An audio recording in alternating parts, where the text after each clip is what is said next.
Welcome to the Fantasy Audiobook. Marvel's Opening Succession to Darkseid. Chapter 1. In Eastern Europe, there is a small inland called Sokovia. It is covered with snow all year round and the temperature remains at -10 degrees, making it inaccessible. And right here on a hilltop, a young man in his 20s was lying on the ground, looking for something with a telescope in his hand. The young man has black hair, a typical Asian face, and a close-fitting agent costume that outlines a strong and perfect figure.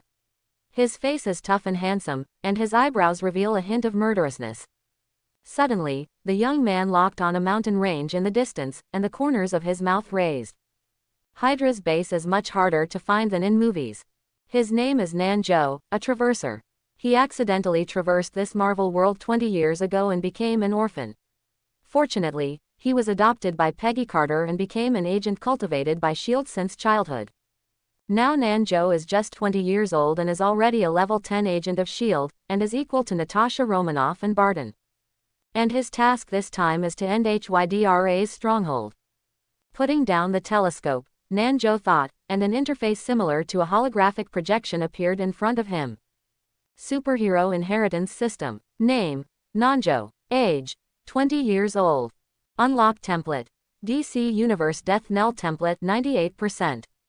Conditions for increasing inheritance: wear Death Knell mask for 10,000 punches every day, and increase the inheritance of Death Knell template by 0.1%. Items held: Superman wearing underwear, Batman mask, Green Arrow broken arrows, Death Knell mask, Captain America uniform. The character template inheritance reaches 100%, and the template draw will be started.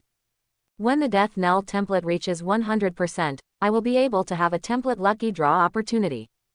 Looking at his system page, Nanjo was very excited, but after 4 years of suffering, he was finally going to get ahead. Traveling to the Marvel world and being adopted by Peggy's agent, Nanjo received agent training in his childhood, and at the age of 16, this superhero inheritance system was officially awakening.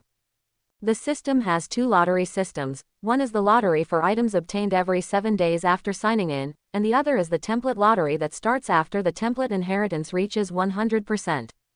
Nanjo directly drew the Death Knell template at the beginning. With a little awakening of the Death Knell template, Nanjo's strength is getting stronger and stronger. To this day, he is already a 10th level S.H.I.E.L.D. agent, almost standing on top of a mortal. As for the item lottery, they are all useless items for fart, such as Superman's outer underwear. And now his Death Knell template is close to 100%, if it reaches 100%, one more template can be drawn. I hope I can draw a good one this time. The Flash Green Lantern can do anything. He put away his system page, held the communication device near his ear, and said, "Marinated eggs, I have arrived at the designated location." On the other end of the communication device, a slightly dissatisfied middle-aged male voice came. "Fallen Nell, I have said it many times, and I have to say my code name when contacting." The Death Knell is the code name of Nanjo, which was created because it inherited the Death Knell template. Facing this dissatisfied reprimand, Nanjo slapped his tongue and ignored it. On the other side of the communication equipment, naturally, the director of S.H.I.E.L.D., Nick Fury. Nanjo took out a pair of glasses directly from his pocket and put it on, and then the whole picture was transmitted to S.H.I.E.L.D. headquarters. How to deal with it? Nick Fury looked a little gloomy when he saw the image passed by. Death Knell, retreat, now is not the time to attack, your mission is complete. Nick has his own plan, and for him, it is not yet an opportunity to attack. But when Nanjo heard this, he frowned. He looked at his system interface and found that 2% is left. The Death Knell template inheritance is about to reach 100%. The achievement of killing 5,000 people is about to be achieved. As long as the achievement is achieved, the template inheritance will increase by 5%.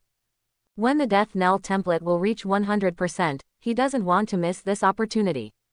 In order to improve the inheritance of the Death Knell template, Nanjo wears the Death Knell mask for 10,000 punches in a 40-kilometer long-distance race every day, which can increase by 1% every day.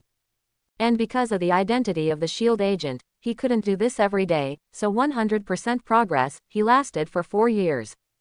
But now, as long as the Hydra members in this base are killed and the achievement of killing 5,000 people is achieved, the Death Knell template will reach 100%, and there will be a template prize draw. I think now is the time. Facing the temptation to inherit the degree, Nanjo finally decided to attack this base. Falling Nell, my order is to retreat. Now is not the time, we have to put a long line to catch the big fish. Seeing Nanjo insisted on attacking, Nick felt a little bit bad. But Nanjo still ignored Nick, and disconnected directly over there, and even the picture that was sent was instantly blacked out. This fool. Nick's face was gloomy, and it is no longer known how many times Nanjo has resisted. At the moment Nanjo stood up from the ground, put on the Death Knell mask, and quietly touched the edge of the base. On the tower at the top of the base, a member of Hydra was patrolling with a machine gun. And Nanjo was behind him, slowly approaching him. The Hydra member is observing the outside of the guard tower, and he hasn't noticed any clues yet. But suddenly both hands pressed on his head, and just so hard, the sound of bone dislocation came from his neck. Nanjo broke his neck directly. The Death Knell template brought Nanjo's superb fighting skills, physical fitness, gun use ability, assassination ability and even self-healing ability. Otherwise, he will not become a level 10 agent of S.H.I.E.L.D. in a short time. Sneaking into here quietly is nothing to Nanjo. Nanjo gently put the hapless Hydra member aside, turned his head to look at the rest of the patrolling people, the corners of his mouth raised slightly. The slaughter, it started. 1, 2, 3. More and more Hydra members fell in a pool of blood. Nanjo walked in the base like a ghost, and even the members of the base could not feel the disappearance of their companions. Time is short, the entire base has been silent. At this moment, in the tower of the base, Baron Strucker was sitting at his desk, and he finally noticed something strange. Come on, come on. He tried to yell twice, but didn't get any response, which made Baron Strucker have a bad feeling. He just got up and opened the door of his office, but the door seemed to be blocked by something. He fixed his eyes, and an arm caught his eye. Baron Strucker slammed the door open, and this time he saw countless bodies lying in various places in the base. A sense of crisis crawled all over his body. He suddenly remembered that there was a pistol on his table, and he was going to get it when he turned around. But when he turned around, he found that Nanjo was sitting at his desk, still playing with the files on the desk. Don't worry, there is no life left. You are the only Hydra member alive in the entire base now. Nanjo was reading the information on the Baron's desk, and a familiar thing aroused his interest. Who are you? S.H.I.E.L.D. Baron Strucker looked at the man wearing a mask before his eyes, pretending to be calm. He is now unarmed, no different from the fish on the chopping board. Nanjo was refreshed and nodded directly. S.H.I.E.L.D. agent, Death Knell. Hearing the word Death Knell, Baron Strucker couldn't help taking a step back. The famous Death Knell is when Hydra members talk about the existence of discoloration. Neither Black Widow nor Hawkeye is as powerful as the Death Knell. Just like his code name, as long as you see him, it is as if your own death bell is ringing. In the past 2 or 3 years, important members of Hydra have died under his gun. I said, are you still thinking about Tesseract? Isn't this thing in S.H.I.E.L.D.? Obviously, it's the end of the battle, but the result is still unsuccessful. The drawings on the table looked like Tesseract, which made Nanjo amused. As long as you get Tesseract, your comeback is not a problem, you will end badly by then. You killed so many Hydra executives, but you never touched the roots of Hydra, and you killed me to no avail. When Nanjo heard this, he couldn't help but laugh twice, and then picked up the gun on the table. It's a pity, you shouldn't see the time for Hydra to make a comeback. The voice fell, and with a shot, the bullet hit Baron Strucker's heart. A mouthful of blood spurted from his mouth, and Baron Strucker stood there with the last bit of strength. Hydra hail. After all, roar. Really loyal. Nanjo came to the Baron's corpse and closed his eyes that had not been closed. Aren't all of yours in S.H.I.E.L.D.? That's S.H.I.E.L.D. It has nothing to do with me. Ding. The host is detected to kill the target 5,000 people, get 5% inheritance, Death Knell template inheritance reaches 100%, and win the must-win template lottery. Does the host hold a lottery? The mechanized voice of the system came. Nanjo nodded without hesitation. Pump. The next moment, the huge light curtain in front of Nanjo began to frantically switch the screen. After more than 10 seconds, a man with a height of nearly 2.7 meters and a fierce face appeared in front of Nanjo. Ding! The lucky draw for the must-win template has begun. Congratulations to the host for obtaining the Darkseid template. Since 5,000 people have cut the remaining 3% inheritance, they inherit the Darkseid 3% ability. Darkseid. Nanjo stood up abruptly, his face full of shock. I originally thought that the second template had the flash, which was very good, but I didn't expect it to draw out Darkseid directly. This is the Dark Monarch of the DC Universe, the strongest of the Apocalypse Star, the only existence of multi-universe, the new god of the universe. His existence directly promoted the establishment of the Justice League. Strengthening the excitement, Nanjo immediately chose to inherit. In the next moment, an invisible force began to raging crazily in Nanjo's body. The phantom of Darkseid instantly merged into Nanjo's body. The huge power filled Nanjo's body, and the surrounding air was all because of this huge. The amounts of energy produced vibrations. That energy swam wildly in Nanjo's body, and he felt tremendous heat all over his body, and he even heard the laughter of Darkseid in his body. With a slight fist, he can feel the terrifying energy, but with a stomped foot, cracks will appear on the ground. Nanjo's physical strength is already very terrifying now, and it may not even be able to cause damage from bullets or even explosions. Nanjo walked out of Baron Strucker's room excitedly, but suddenly, his eyes were locked on a wall. Based on the blessing of Nanjo as an agent over the years and the Death Knell template, he soon discovered that this was a secret door. When I sneaked in just now, I didn't find it. This was Nanjo's negligence. A fish that slipped through the net. Nanjo felt that there might be people inside, and he also wanted to test his physical strength. He clenched his fists and smashed the wall directly with less than 20% of his strength. Such strength made Nanjo himself dumbfounded. After the wall collapsed, 3 children came into view. A little girl with red hair attracted Nanjo's attention. After looking at the silver-haired teenager and the dark green-haired girl beside her, Nanjo seemed to have thought of something. The sudden arrival of Nanjo surprised them, and there was a trace of fear in their eyes. Nanjo came to them with a smile. "Don't be afraid, what are your names?"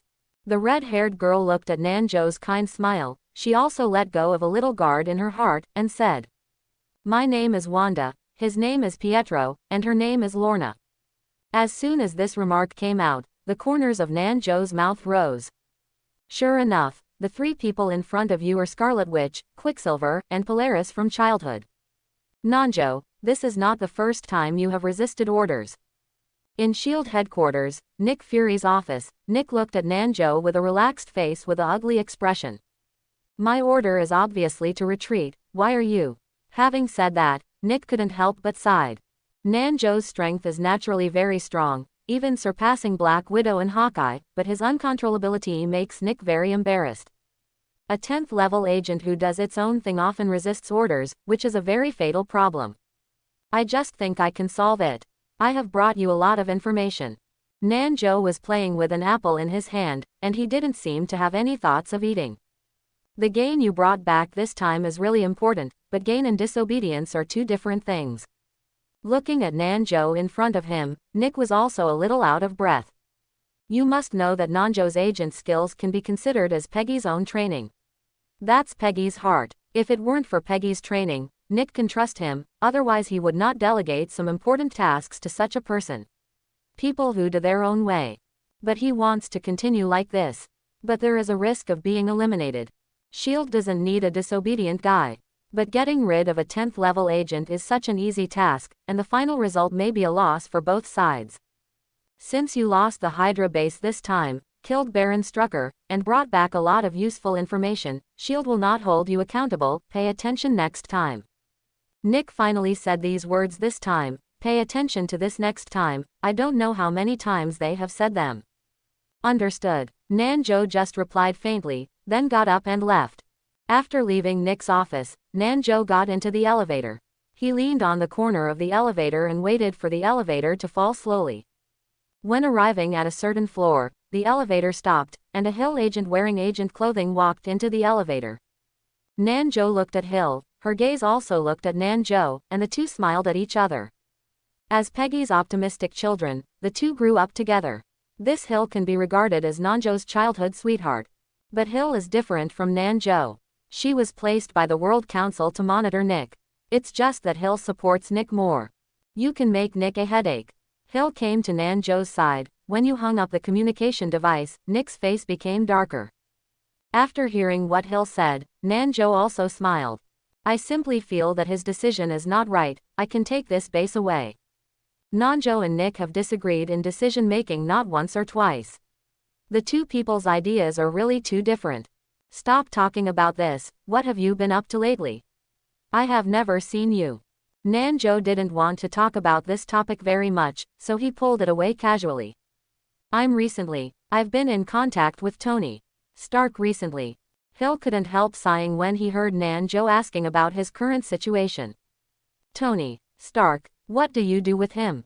Calculating the time, it seems that it will not be long before Tony Stark was tied up in Afghanistan.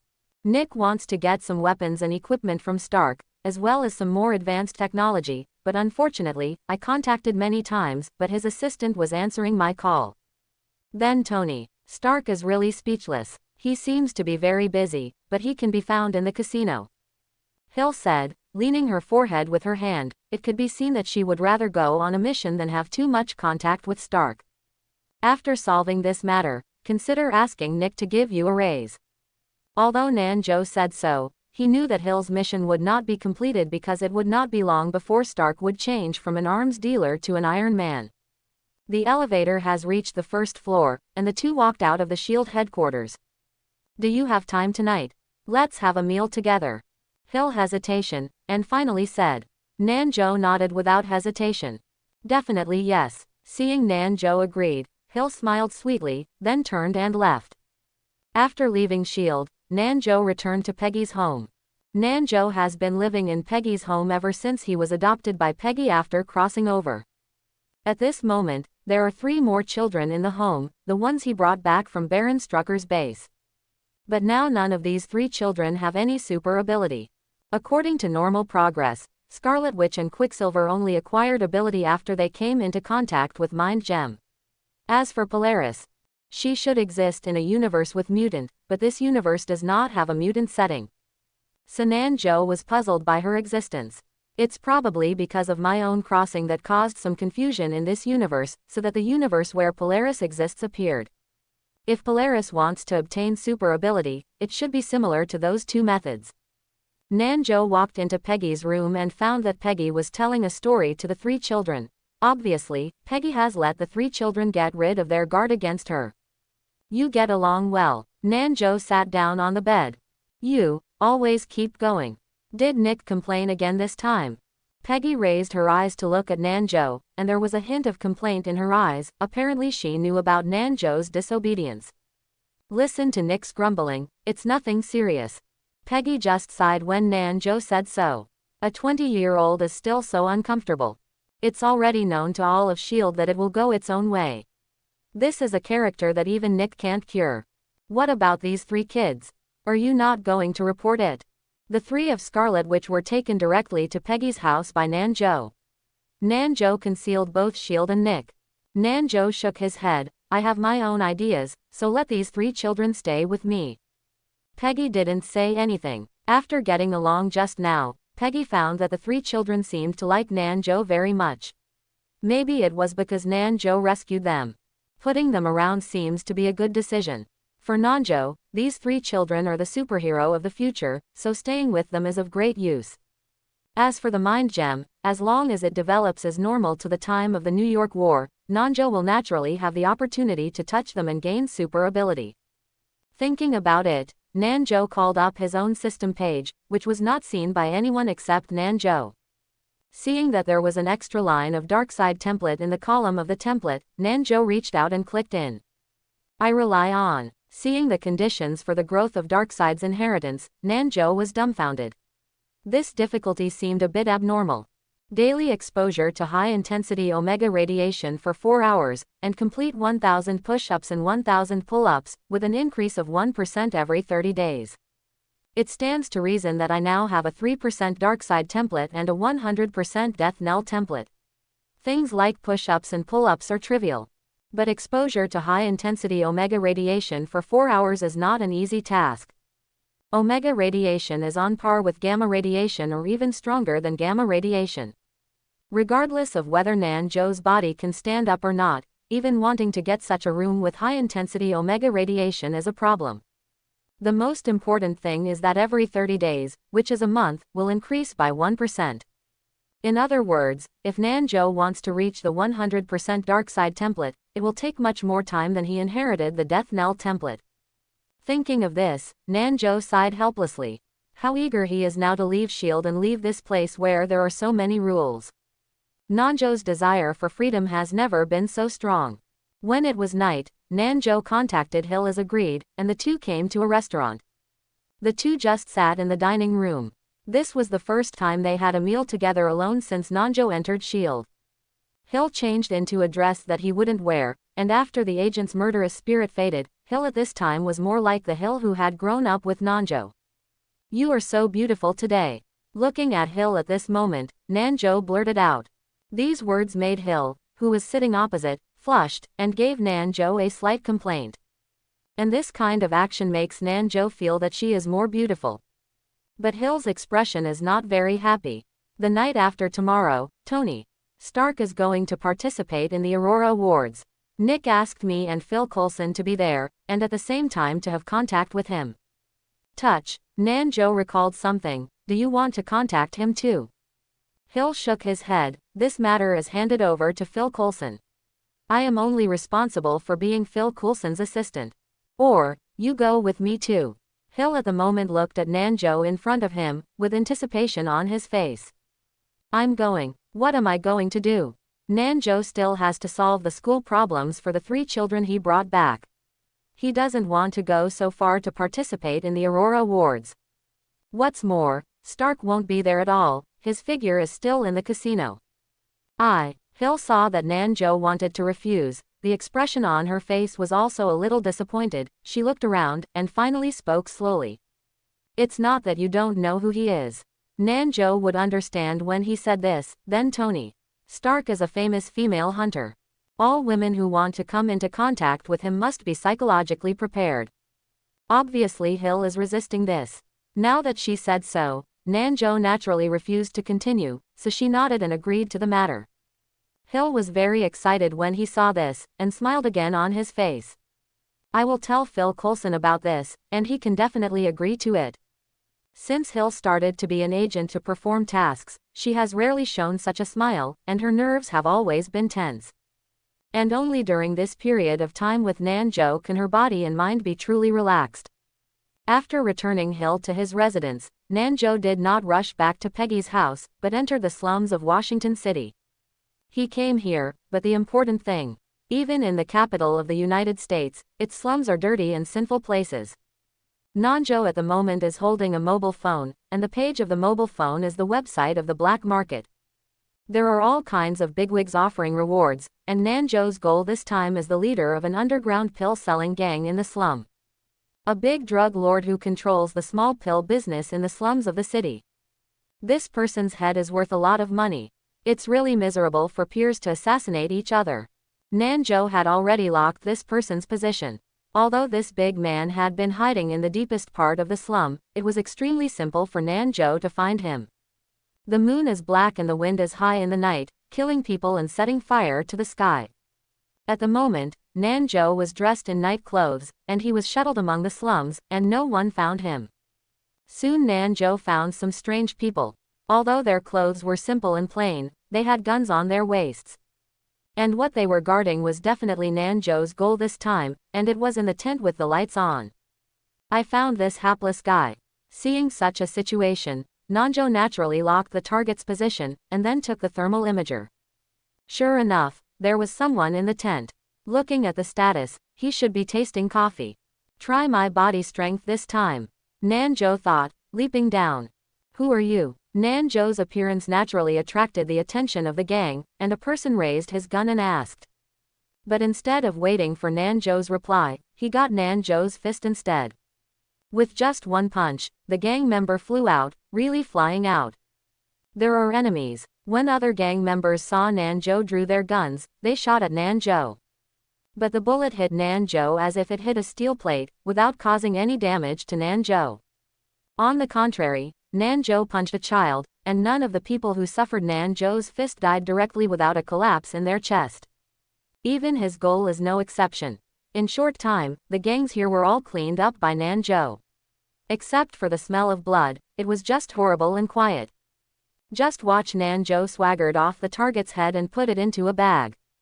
After the task was completed, Nanjo walked to the trading place. Place transaction is also the city of Washington, and not too far from here, just in a bar. The man who joined was a strong man in a suit, and his attitude towards Nanjo was also very cold. Nanjo frowned, naturally smelling an ominous breath. The man in a suit took Nanjo to a special room in the bar. There was no feasting, but the light was still dim. This is a human head. Nanjo didn't want to waste time and put the head on the table. He wanted to take the money and leave. It's really his head, you helped me a lot. Opposite Nanjo, there was also a man in a suit. Looking at the ring on his hand, he could infer that this person is not low in status, and he must be a gangster or something. The famous Assassin 47 can help me complete the task, it is really my honor. The black boss on the opposite side let out a thick laugh, which made Nanjo feel very dissatisfied.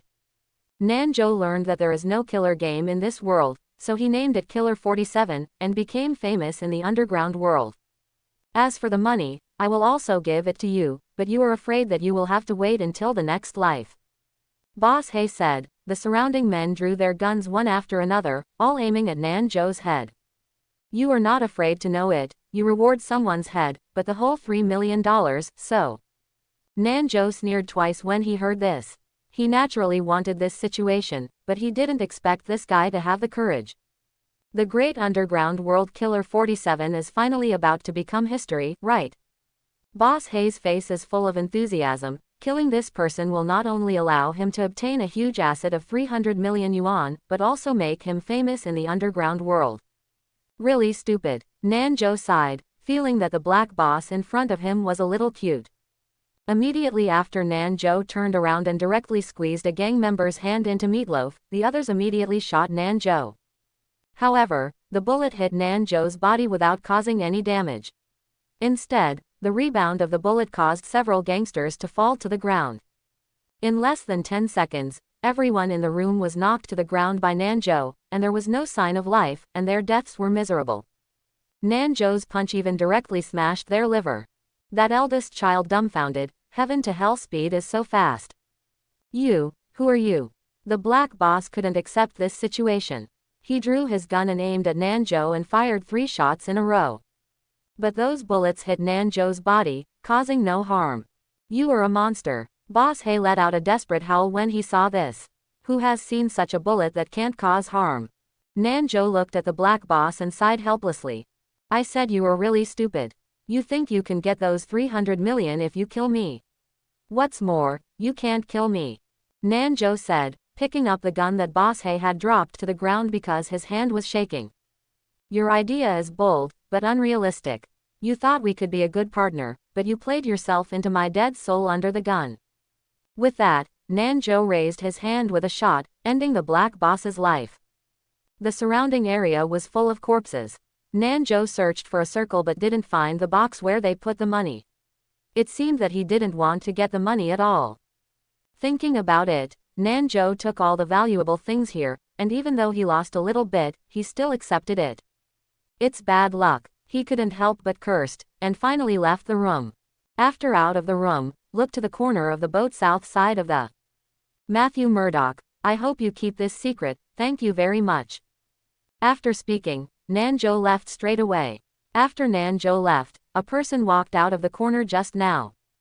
No one else, it is the brave man Matthew Murdoch. Matthew walked into the room just now. Although he couldn't see it, he could feel the tragedy that happened in it only by smell. This Killer 47 is definitely not an ordinary human. Time came to the night of the 3rd day, at the Aurora Awards ceremony. Why didn't anyone see Stark? Phil Coulson at the moment said. Phil Coulson and Hill came here to get in touch with Tony Stark, but now it seems that Stark is not here. He might be in the casino. Nanjo beside Phil Coulson looked at Colonel Rod who was speaking on the stage, and responded. This so-called Aurora Award is not even a pinky to his Stark. he will definitely not come to receive the award. Now maybe it is in which casino, it is easy to find it by checking it. Nanjo's words made Hill and Phil Coulson look at each other, and then both of them nodded. Basically everyone in the world knows what kind of person Stark is like. I will check. Phil Coulson didn't have the slightest hesitation, he took out his cell phone and dialed the phone. On the stage, the award ceremony had already begun. Stark still did not appear, and the one who came to the stage to receive the award was Obadiah Steeney. Nanjo looked at the bald head in front of him.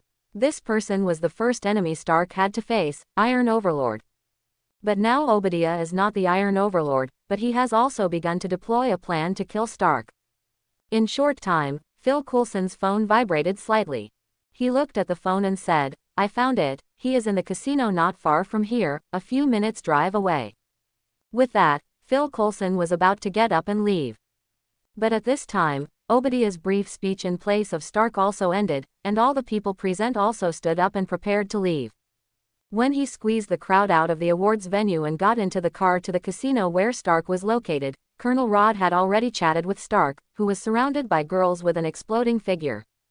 You found him, go on. Joe Nan looked at Phil Coulson. Schematic Phil Coulson sees this opportunity. It won't work, people from the military are here. Phil Coulson shook his head. Nick's mission is very important, that is, not to let the military know about this, and Colonel Rod in front of him is a military member. South Boat also had a counseling shoulder, so that if military action S.H.I.E.L.D. knows some people, and for S.H.I.E.L.D., it is a bad way of things. Phil Coulson stepped forward while waiting for Colonel Rhodes and Stark to separate.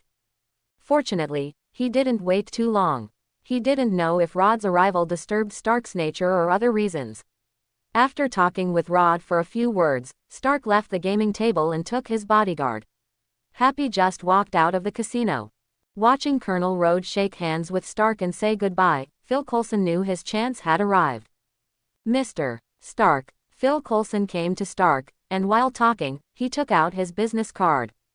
I am a member of the National Land Strategic Defense and Attack Logistics Support Bureau.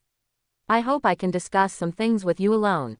Phil Coulson said, handing over his business card. This name is really smelly and long. I suggest you change it. Stark said as he motioned to Harpy behind him to take the business card. What kind of bureau of yours? If there is something, I hope to contact my assistant first, and then my assistant will arrange a time for you. I still have business. Stark spoke those perfunctory words proficiently, and then left Phil Coulson's side. But suddenly, Stark's eyes were fixed on Hill. Hill, whose face and figure were both superior, immediately attracted Stark's attention. This young and beautiful lady, I don't know how to call Roar. Stark stepped forward and took out his sister-in-law. Hill naturally didn't expect that Stark would actually notice him, with a wry smile on his face. Would you like to think about having a meal or something for a while? With that said, Stark naturally stretched out his hand and made an invitation gesture. In his current position, almost as long as he stretches out his hand, few girls can refuse him. And this time, behind Hill suddenly stretched out a hand grip on Stark's wrist. Mr. Stark, I'm very sorry, this lady has an appointment tonight. Nanjo took Stark's hand, and went to Stark's face along the way, blocking Hill with his body. Oh, Stark put on a look of surprise, then smiled slightly. So I take the liberty, really sorry, I apologize for my Miss Shang's away just act. With that, Stark withdrew his hand, looked at Hill with a smile, then turned and left. After Stark left, Hill let out a sigh of relief. If Stark gets entangled in it, it would be really hard to get out. But it should be a lot easier to move out your identity. Thanks. Hill looked at Nanjo and gave a thankful smile. Then, this beautiful Ms. Hill, do you need me to take you home later? Nanjo looked at Hill, a wicked smile appeared at the corner of his mouth. Hill's face flushed slightly, and he slapped Nanjo on the shoulder with his fist, sighing. Glib tongue. At this time, Phil Coulson also came to Nanjo's side. Seeing this, he could only cough twice to attract their attention. This is considered a failure, he would go to Afghanistan tomorrow, this matter may have to go back. Phil Coulson sighed, but this was within his expectations. Is S.H.I.E.L.D. so lacking in weapons? Nanjo looked at Phil Coulson and asked. But Phil Coulson shook his head. Weapon is not the point is his brain and skills. With that, Phil Coulson looked at Nanjo. You know. Nanjo naturally understood what Phil Coulson meant. S.H.I.E.L.D. needed Stark's technology to help them perfect their Avengers plan. Nick told Nanjo of this plan, but Nanjo didn't have any interest, so this task did not fall to Nanjo in the end. The three of them left the casino while talking. Outside the casino, Stark was being interviewed by a female reporter with a hot body and an enchanting face. Nanjo approached Hill at the moment and whispered in her ear. What about a bet? This reporter will get in Stark's car in a moment. When Hill heard this, she turned her head to look at Stark, but she saw Stark's serious face, and then shook her head. This female reporter seems to make him very unhappy. I don't think it's possible. But then, Hill saw Stark smile, and the female reporter followed him in his car. The slap in the face too quickly made Hill a little embarrassed. I didn't accept your bet, she said hastily. Hill just walked forward without looking back. Nanjo also gave a wry smile. In Hill's state, he always felt like a big bad wolf, and could eat her at any time. On the third day after the Aurora Awards ceremony, New York, Nanjo sent the three children to the school that Peggy arranged for them. As for why it is in New York, because Nanjo has a property in New York, under normal circumstances, Nanjo will live in this place, not in Washington City where S.H.I.E.L.D. is located. This is the first day for the three of you to go to school. Don't make trouble for me. I have a very busy day. Nanjo told Wanda three people outside the school gate. They were already at the age of junior high school, so naturally they were also arranged to junior high school. However, their foundation is still relatively poor, and their academic performance may not be very satisfactory. The three children also nodded. Since the three were rescued by Nanjo, in their eyes, Nanjo is the only person they can rely on. Compared with Peggy, the three seemed to prefer this elder brother who was 6 or 7 years older than them. Brother Joe, don't worry, we will definitely not cause trouble. Wanda at the moment responded. Nanjo rubbed the heads of the three people with satisfaction, and then with a wave of hands, the three of them entered the school gate, and inside the school gate, their teacher was waiting for them. After sending these three little guys to the school, Nanjo also ushered in a long-lost relaxation. Nothing can hinder him recently, so he has to finish some of his own things. The first thing is to solve the problem of Omega radiation. The prompt on the system is to be exposed to high-intensity Omega radiation. But this Omega radiation is not so easy to do. It is a thing many times rarer than gamma radiation. There are only 2 places that have this thing now. One is S.H.I.E.L.D. and the other is Stark Industries. There is no need to think about S.H.I.E.L.D. It is impossible for him to ask Nick for it. It will be troublesome to cause Nick's suspicion. As for Stark Industries, if you have a chance, you can give it a try, but the hope is not great. As for other places where Omega radiation could be possessed, Nanjo really hadn't thought of it. Thinking of this, Nanjo also had a headache, and he was also thinking about where these things could be obtained. But while Nanjo was still thinking, he didn't notice that he ran into a running child head-on. The child hit Nanjo's body and sat down on the ground, clutching his head, holding back tears.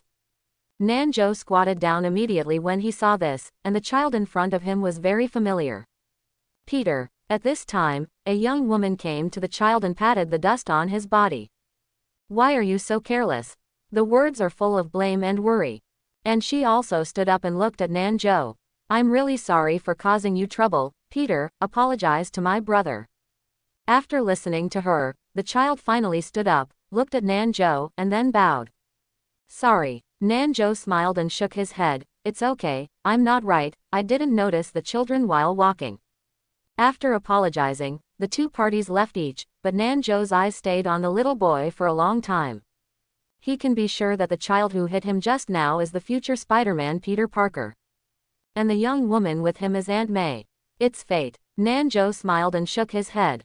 Sometimes fate is always wonderful. At this moment, Nanjo's phone rang. I'm Nick. Stark was kidnapped, I hope you can rescue him. In Nanjo's home, he and Nick are engaged in a secret video. You know about Stark in Afghanistan. Nick at the moment's face is a bit ugly, it may be that Stark has such a problem, disrupting Nick's deployment. Nanjo nodded. Now almost the whole world is reporting about this, and the stock of Stark Industries is also falling frantically. Many people think that Stark should not be able to escape this catastrophe. Those guys in the Middle East are known for being cruel and inhuman. I need you to go to Afghanistan to rescue him now. Nick knows that the Avengers project cannot be without Stark's technology, no one can change it, so Stark definitely cannot die in the Middle East. I refuse this. Nanjo refused directly. As a traverser, he naturally knew the end of everything. Stark won't die, he can escape alive and eventually become the superhero Iron Man. At that time, S.H.I.E.L.D. needs not only his skills, but also his people. Stark is very important to us, you should understand. Seeing Nanjo refused directly, Nick was a little angry. The current situation is that as long as 1 second is late, Stark may die in the Middle East. Don't worry, Stark shouldn't die. He can come back from the Middle East alive, you know. Nanjo at the moment has picked up a banana leisurely for a long time, completely ignoring that at the moment has been unable to suppress the angry Nick. Immediately afterwards, Nick hung up the video call. Looking at the blackened screen, Nanjo snorted twice. When Stark returned safely, Nick's face would be beaten and swollen. But time was short, Nanjo's cell phone rang again, this time Peggy called. Looking at the caller ID, Nanjo's face sank. This trick again. Nanjo arranged his equipment, his face was full of reluctance, but there was no way. Nick moved out of Peggy. Nanjo, who was raised by Peggy, finally compromised under Peggy's persuasion with reason and affection. Finally, listening to Peggy talking about those Stark's useful words for S.H.I.E.L.D., he reluctantly agreed. At the moment, beside Nanjo, stood a blonde, blue-eyed, beautiful woman. She was Peggy's niece, Sharon Carter. Sharon rushed to New York directly from Washington, and she was also an agent of S.H.I.E.L.D. Her task was to help Nanjo take care of the 3 little guys. Afghanistan is very dangerous, pay attention to your own safety. Sharon looked at Nanjo, who was ready to go, and exhorted. Nanjo nodded, that place can't do anything to me. If I get stuck there, then I'm really embarrassed. Don't be a level 10 agent. With that said, Nanjo looked at Shui-Lun. The 3 little guys will be handed over to you. The 3 of them may be a little confessed. You need to get in touch with them. When Shui-Lun saw Nanjo like this, he couldn't help but laugh twice. This is the first time I saw you like this, why? Now when I meet these 3 children, paternal love is overflowing. The corner of Nanjo's mouth curled. I'm afraid that if you come into contact with them, direct maternal love will overflow. When Shui-Lun heard this, she groaned. Whose maternal love is overflowing? Go and save your Stark. A few days later, Afghanistan. Nanjo was resting quietly near the valley where Stark was imprisoned. The valley is not particularly difficult to find, Nanjo also found it quite easily.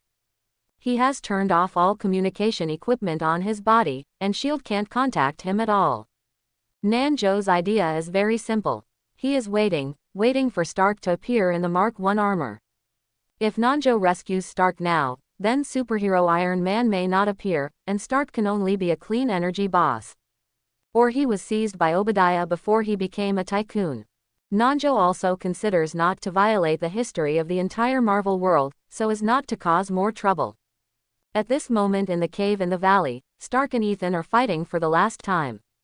Under the surveillance of the kidnappers, the Mark I was built as a survival tool.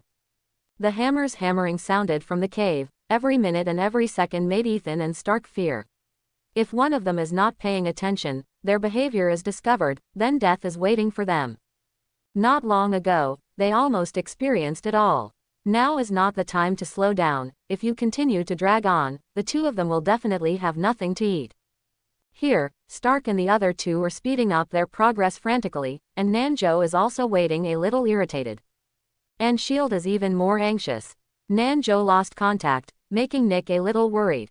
He couldn't determine whether Nanjo lost contact, whether Nanjo did it deliberately, or what happened to Nanjo. But logically speaking, as a 10th level agent, Nanjo can't do anything normally. Those kidnappers should have no way to hurt Nanjo. Nanjo kills them, just like playing. But now, Nanjo has lost contact, and any means of communication by S.H.I.E.L.D. has failed. How can this not make Nick worry? As a person with a small number of people who he trusts, if there is any accident in Nanjo, whether it is to himself or S.H.I.E.L.D., it will be huge amounts of loss. I hope this is his own. Nick sat at his desk, praying silently. And the time came the next day, and finally there was a slight change in the valley. This made Nanjo, who had been groggy these days, suddenly interested. Ah, you fools. Go to hell. Ethan was shooting frantically with his gun. This was the last thing he did to prepare for Stark. After this incident, he can be reunited with his family. The kidnappers in the valley are also holding guns, walking slowly like a valley. It is obvious that Ethan will be killed in a short time. Nanjo was looking at the kidnappers gathering outside the valley, and a thought flashed through his mind. Thinking about it, Nanjo jumped over the valley, and the target was the soldiers who were gathering. Since obtaining the Darkseid template, Nanjo's physical strength is no longer a normal human being. Even if he jumped down from such a high place, it was not a problem for him. And the force generated by falling in the air also caused Nanjo to hit the head of a kidnapper directly as soon as he landed. The blood had splashed on the face of the kidnapper on the other side. Seeing their dazed expressions, it was obvious that they hadn't reacted to Nanjo's arrival. After all, Nanjo was also considered to have fallen from the sky, which had violated their cognition. However, Nanjo didn't care about these things and punched the kidnapper who was stunned. This punch was less than 10% of the strength, but the man's ribs had all been broken, and his Chinese still had one directly inserted into his heart, killing roar. At this time, these kidnappers realized that the masked guy in front of them was their enemy. Shoot, kill him. The fat leader among the kidnappers immediately yelled. Regardless of whether Nanjo descended from the sky or rose from the ground, in their perception, as long as the gun was shot, it would definitely die. But it is clear that their ideas are stupid. Just like the gangster who was killed by Nanjo before, the bullet from the kidnapper's gun hit Nanjo, causing no harm to him.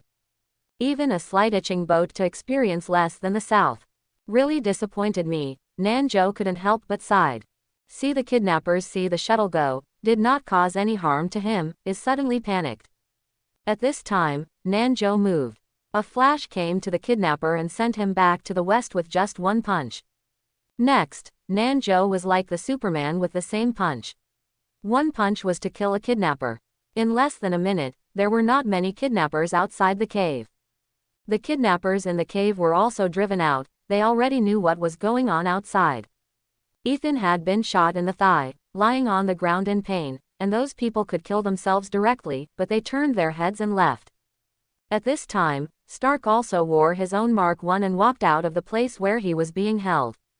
He unstoppably solved some miscellaneous fish, walked out of the cave, saw Ethan was injured, and hurried forward. Ethan, are you okay? Where are those people? Ethan shook his head. I don't know why, they plan to kill me, but they will go out soon. Ethan's words made Stark a little strange, but he still planned to go out and take a look. When the two walked out of the cave, they were shocked by the scene in front of them.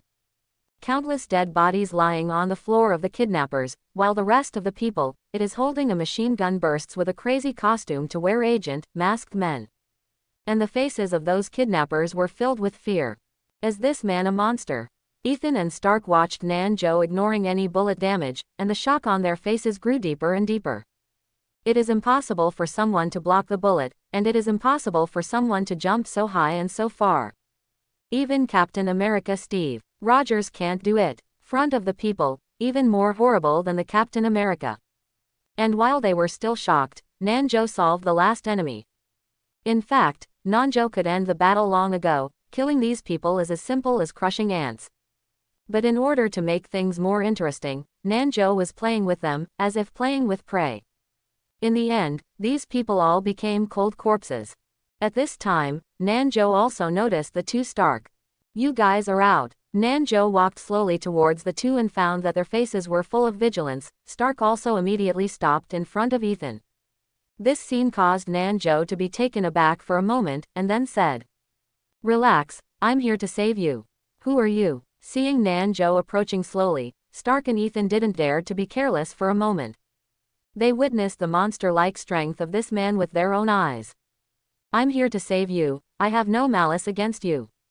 Watching his face filled with vigilance duo, Southboat also some silent, evidently now want to explain, for fear that a poorly explained. Are you from the military? Are you also a super soldier? Also inoculated with blood like Captain America? Stark asked again. What he can think of now is that this person has been inoculated with blood cyan similar to that, otherwise it is impossible that the bullet will not be able to penetrate him.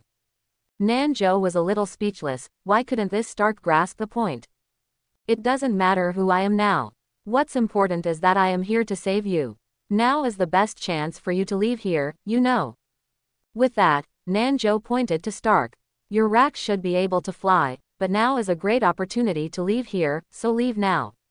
Southboat then let Stark is surprised a moment. Why in front of the people you will know that there is function flight of armor. The South also see the boat. Stark doubts eyes, then waved. I know far more things than you think, so I don't have to report so many questions. Just leave honestly. Don't tell me what happened today. It's your armor that solved all the enemies, understand? With that said, Nanjo jumped, just 3 jumps, and left the valley, leaving Stark and Ethan with bewildered faces. The two looked at each other, and they still couldn't react a little bit, but the fact was that they were saved. Come on, let's get out of here. Stark grabbed Ethan, then turned on the flight system of his armor, and then flew away from the place he would never forget for the rest of his life. On Nanjo's side, the mission was successfully completed, Stark was rescued, Mark I was successfully developed, and even Ethan was saved. The mission this time can be said to be overfulfilled.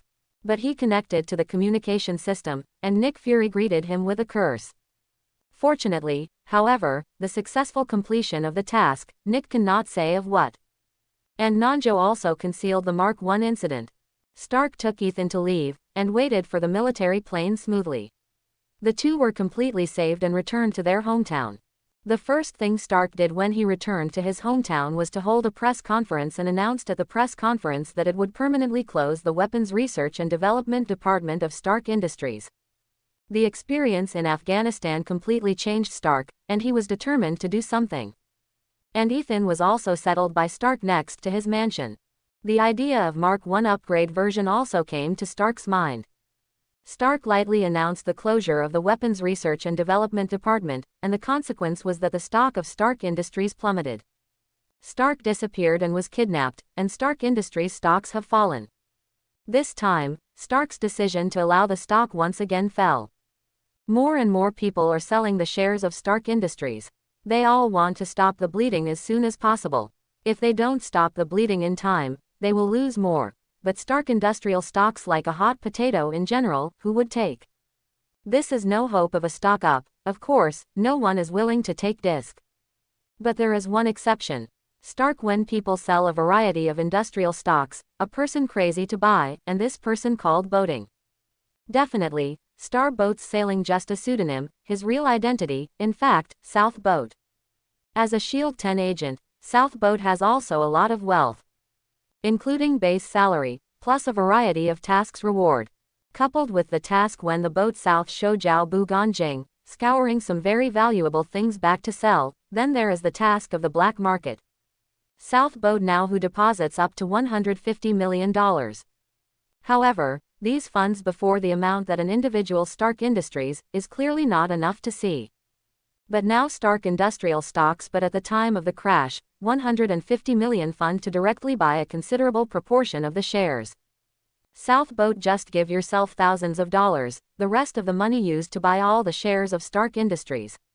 Such behavior outsiders, it is purely a big fool, now others hard not to make Stark Industries to sell all the shares, which would someone buy But they do not know, but it is aware of the boat South. In the future shortly after, Stark Industries stock will rise rapidly, the speed so that everyone can offer. At that time, the boat South of Resurgent Stark is the majority shareholder of the industry. Money kind of thing, but also will become enough of the flowers. Now those people have taken advantage of the South as a boat, but over time, they have to regret it dead.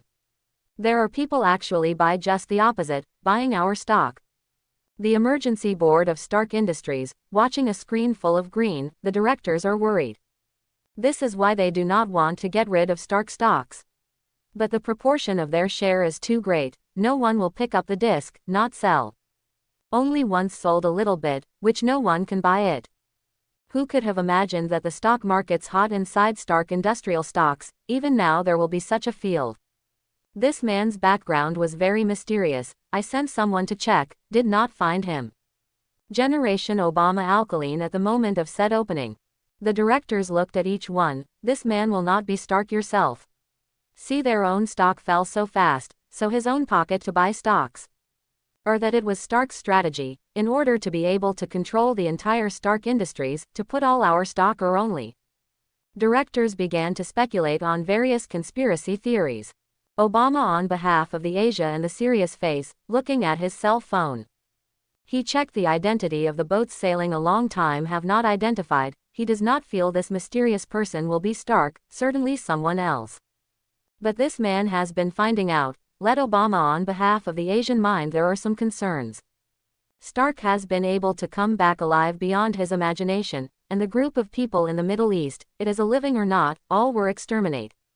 The military said Stark is his escape, which is the military does not need to lie, because the military cannot miss any opportunity to promote their enemies. That is to say, someone else Stark went out, that would not have boats sailing in this relationship. Obama behalf of the Asian thought, face more and more dignified. The Stark mansion is in the basement, and Stark and Ethan are in the process of manufacturing Mark II. However, the progress of the two of them is still in the manufacture of the legs. Stark Industrial shares plummeted. Stark still knows. A company's stock fell by 56.5 points, which would be a huge amount of blow to any company. Even Stark Industries is no exception. But Obadiah seemed to have taken full responsibility, and Stark seemed to be emptied. But he doesn't really care about these things. He doesn't need to worry about the troubles. He can make the Mark II with peace of mind. JARVIS, call out the drawing.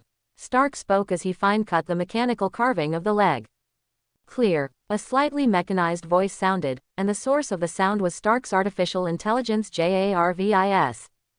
JARVIS heard Tony's order and immediately called up the holographic projection of the drawings of all the parts of Mark II.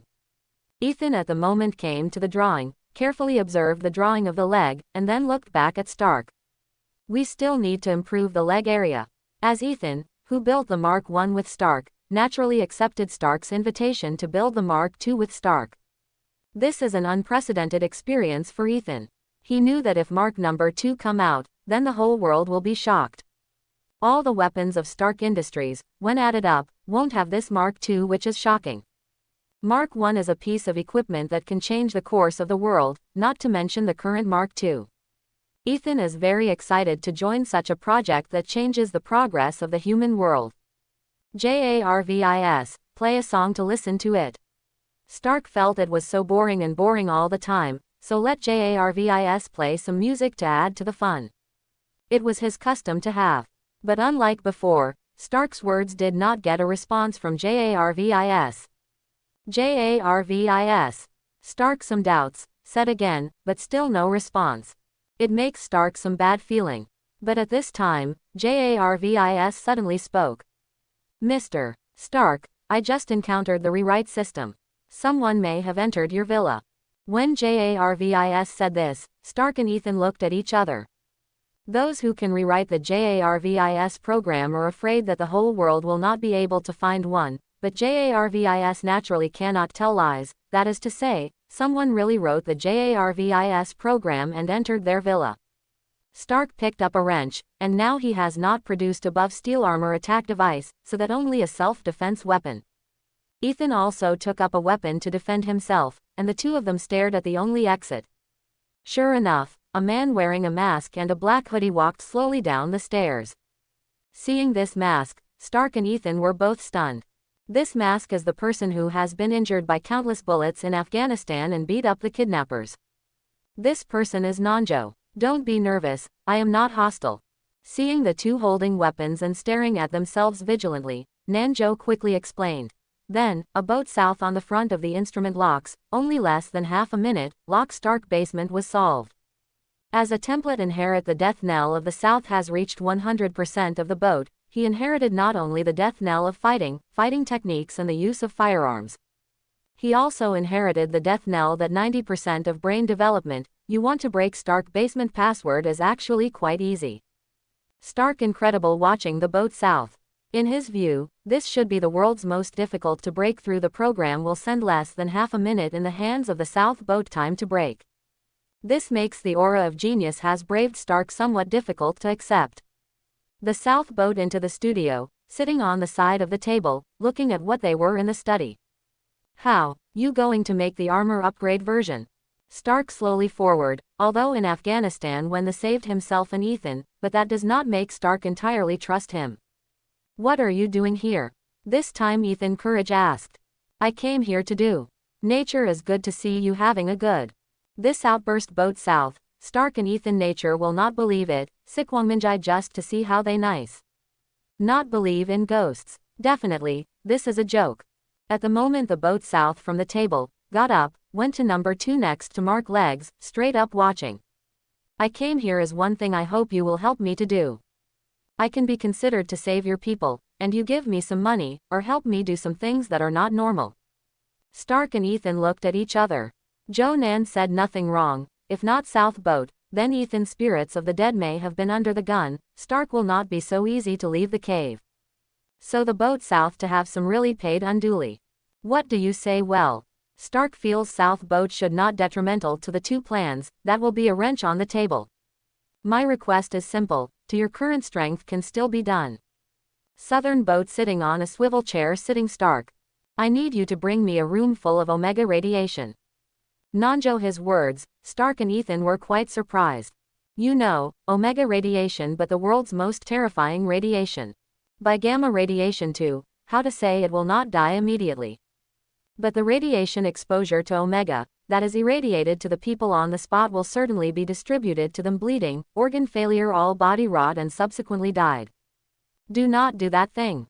Stark asked. South boat is shaking his head, that you do not have control, you just help me get on the line, this room is the best I can be taken away, and your identity Stark, but also it is not particularly difficult.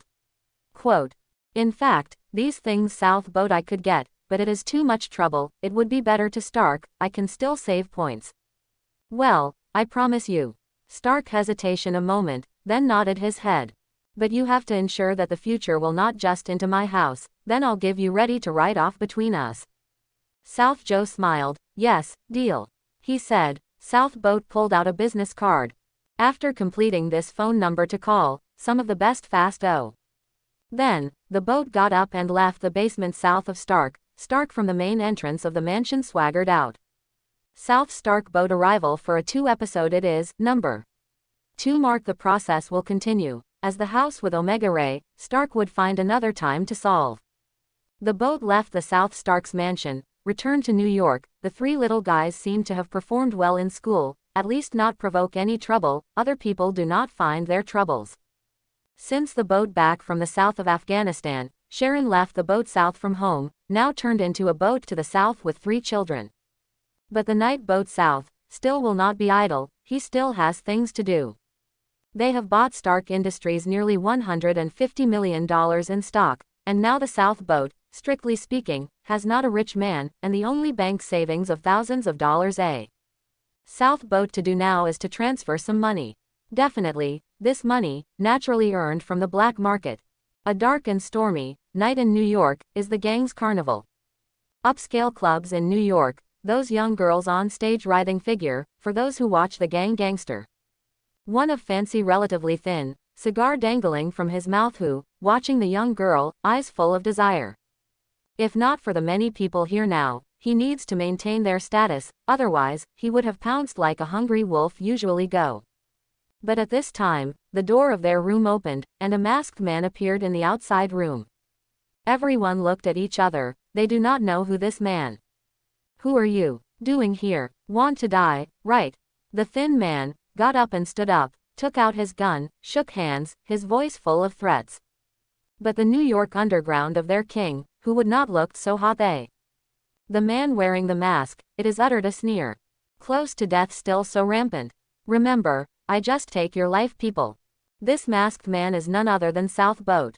South Boat drew a pistol from his waist, who shot a speedy resolution of the thin man around. Broke its turn of events so that these people are surprised a moment, and those girls on stage also occurred squat body screaming. Thin Man immediately understood. In front of the South boat, ill intent, is afraid to take their own lives. Quick grab. Emaciated man roar, then turned and ran back. This room also has a secret door to help him out of here. But how could the South boat easily let him leave? To see him leap to a very exaggerated way directly stepped on the back of a man. Upon seeing the rest of the people did not dare to have too much of surprise, the boat turned south as crazy shooting. But people encounter and South boat before, these bullets hit the south of the boat did not have any damage. At the moment the boat while the south is a crouch, watching the being trampled underfoot own man. Some people spend money on your life, so I wronged you. Then, the gun against the man's forehead. Those men's bullets cannot hurt to see south of the boat and tried just want to fight. But everyone who approached Nanjo was beaten by Nanjo with one punch, and Chi Chao died of bleeding. You dare not kill me. The thin man shouted at the moment, with a hint of fear in his tone. I'm from Jin Bin. You dare not kill me. If you kill me, Jin Bin will chase you to the end of the world. Whether it is your employer or you will be brutally killed by Jin Bin boss. Nanjo was also taken aback by the thin man's words. He didn't expect that the man in front of him was actually Jin Ping's subordinate. I'm a powerful subordinate of Jinping boss, you can kill me, the consequences can be imagined. See the man listened to the South boat in your own words stunned for a moment, that the boat is South and golden name overawed, and quickly continued. I see you good skill, it is better to join us. For the gold work and the boss, then went to worry about food and clothing, and how. I thought Nanjo would let him go if he said this, but when Nanjo heard this, he shot it down, and all the teeth in the thin man's mouth were smashed out. Severe pain is to let the man send several more screams. I don't care if what you say is true or false, even if you are a capable subordinate of Jin Bin. Jin does not have a face-to-face with me. Nanjo patted the face of the thin man. If my employer asks me to kill Golden Union, then I will kill it as well. For me, everyone in the world is equal. As long as I target it, there is only one dead end. Then, the boat south of the muzzle up against the man's head. You'd better look forward to it, your boss will go down to find you after a while. The voice fell, a gunshot sounded, and then only the screams of women were left in the whole room. New York, somewhere, the seemingly huge man sat at the table, the phone in his hand was directly crushed by him. What this killer code 47 in the end is what people. This extremely angry man is the king of the underground in New York, Golden Union, Wilson Fisk. Golden just received news of his capable hands and a subordinate were killed in all. After inquiry, this thing was done by a killer named Code 47. The killer, which is south of the boat, the whole underground world is prominent. It started appearing 4 years ago, and so far, there has not been a single failure, and all assassinations have been successful. As long as someone's order is taken by him, the employer can have a good night's sleep, because if he opens his eyes the next day, that person is a dead man. Find out who this person is. As the biggest gang leader in New York, Jinhee didn't pay much attention to the existence of Code 47, after all, he didn't need this person for his own affairs. But now, the codename 47 has hit his head, killing his cronies, how can this not make Jin Rong angry? This has always been the case throughout New York. If you want to survive, you must either get close to or stay away from the Golden Union.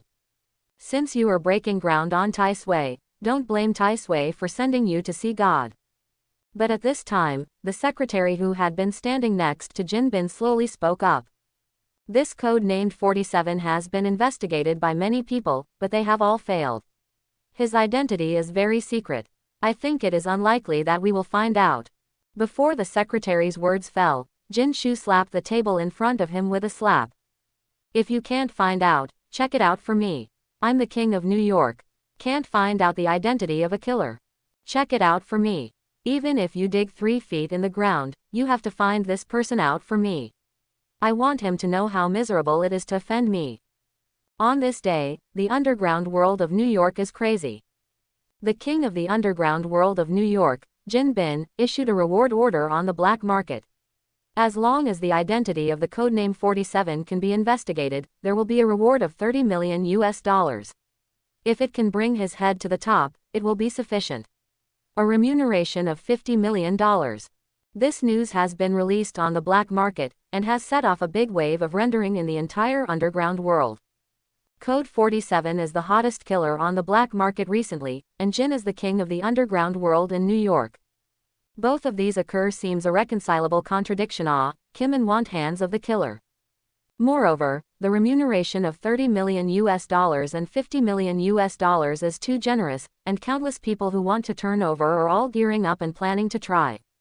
And this time, a motel in New York, the Daredevil's Matt Murdock also know the news. The last time he met a man, that is, Code 47, and this person cannot help but find himself an opening also tell their own identity. This makes Murdock feel that this person is very dangerous. Coupled with his means of solving goals, Murdock even felt that this code named 47 is a Superman category. He also tried to investigate the identity of this code named 47, but unfortunately, the investigation failed. The identity of this person was chained to the upper layers, and his ability could not be investigated. However, this person is only a killer at present, and the target is also the members of the gang. He is to help various gangs eat the gang, and it does not pose a threat to himself and the society, so he did not investigate too much. I don't know this time, how can you solve this trouble? Murdock came to the window. Although he could not see the scenery outside the window, the sound of the wind and the voice of pedestrians could make him feel everything outside. The duel between Jin Rong and the top killer is really a good show. However, even though the underground world is deep fried, Nanjo still lives on his own. At the end of this order, he also got a lot of money, at least for this period of time, he can relax with peace of mind. And Jinwei also knew about things on his side, but he didn't care about it. Anyway, no matter how to check, his status will never be found. Since he couldn't find himself, then Jin didn't have to be incompetent and furious. Isn't it good to watch this good show by yourself at home? And at the moment, a basement in New York. A man was tied to a chair by Wawada, his fingernails had all been pulled out, and his entire hand was bloody. There are also many bruises on his face, and there are few intact teeth. This person is the one who hired Nanjo to kill Jin and able to subordinates. Is a leader of the New York gangster. At this moment, Jin he walked out of the shadow with his fingers and looked at the man with fearful eyes in front of him. Answer me, what does that code name 47 look like? What are its characteristics? The man just shook his head, because his teeth were broken, so his voice was also vague. I really, don't know, we're all, online trading. The words of a man already very clear, and he just southboat online transactions, contact the employer after resolving finished, the money will finally hit on one account. The account is a protected account. No matter where it is checked, it is an empty account and the account is invalid. Therefore, it is really difficult to find information about Nanjo from the employer. And even if he finds an employer who had previously dealt face to face, Nanjo still wears a mask, and his voice has changed. Naturally, he said the reason. Jin Ping looked at the man who had urinated at the moment, and sighed. You say who you mess with bad. But why mess with me? I'm also looking for someone to kill people. With that, Jin grabbed the man's hair. You know the consequences of provoking me. Do you think you can have a whole body? Voice down, with gold and brass knuckles fist punch that hit the man's face. This punch made the man's entire cheek collapse. One punch after one punch, 2 punches, 3 punches. After 3 punches, man's face has been horrendous, although the pain, but he has no voice, the people dying, soon died. Naturally, these 3 punches were not enough to let Jin he vent his anger, but Jin he also knew that if he fought here, the man was going to die. He died, his fun is gone. Thinking of this, Jin Wei released his hand and looked back at his subordinates. Let him give me hanging breath, do not let him die. I would also like to take his fun too. What Jin had to do was to make this life worse than death, the code named 47, choking to death. 3 days later, Nanjo sent the 3 children to school, and his phone rang at this time. Nanjo answered the phone, and what came from inside was Stark's voice. Your house with Omega radiation has been fixed for you. When will you come to pick it up? When Nanjo heard this, he was overjoyed. I didn't want to use this Stark to work really fast. It only took 4 or 5 days to get it right. I'll go over, wait for me a while. Nanjo hung up the phone and immediately bought a ticket to California. The time elapsed from east to west is not particularly long, but I don't know if it is because of the expectation of this house full of Omega rays or other reasons. Nanjo felt that the time on the plane was extremely tormented. As soon as the plane landed, Nanjo went to Stark's villa without stopping. Still the old way, put on a mask to avoid surveillance, and after cracking the code, I came to Stark's mansion. But unlike before, this time, Pepper Potts, Stark's assistant, is also here. Nanjo escaped Potts' realization in Stark's mansion and went to the basement. I don't know if it was because of the last experience, this time Nanjo's appearance made Stark and Ethan calm a lot. The house is ready for you. It's in my garage. I'll take you to get it. Stark didn't talk nonsense when he saw Nanjo. He put aside his work and wanted to take Nanjo to the garage. At the moment, the Mark II machine was also presented in front of Nanjo. The silver armor revealed a cold domineering, which made Nanjo quite interested. After all, this is the first time I have seen a physical steel armor. This is a completely different feeling from seeing it in the movie.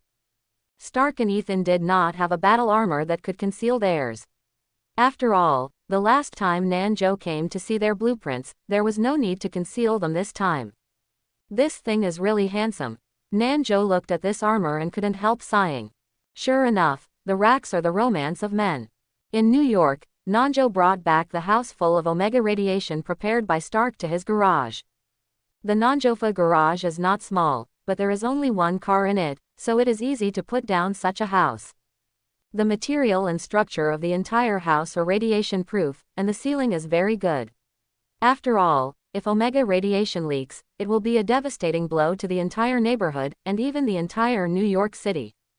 Nanjo walked into this room and quickly noticed the red button. According to Stark, pressing that button would fill the room with Omega radiation.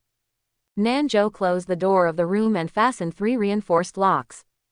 In fact, his heart is still quite nervous. After all, he doesn't know what he will become after being exposed to radiation. Taking a deep breath, Nanjo put his hand on the red button and pressed it directly. In an instant, the light in the entire room turned red, and then a sharp pain came from Nanjo's body. This pain caused Nanjo to kneel directly on one knee, with beads of sweat on his forehead. And Nanjo's clothes vanished in an instant. Ding! It is detected that the host is exposed to high-intensity Omega radiation, and the life protection function is activated. As soon as the system said this, Nanjo thought that his pain would be relieved a lot. But what I didn't expect was that the pain did not abate at all.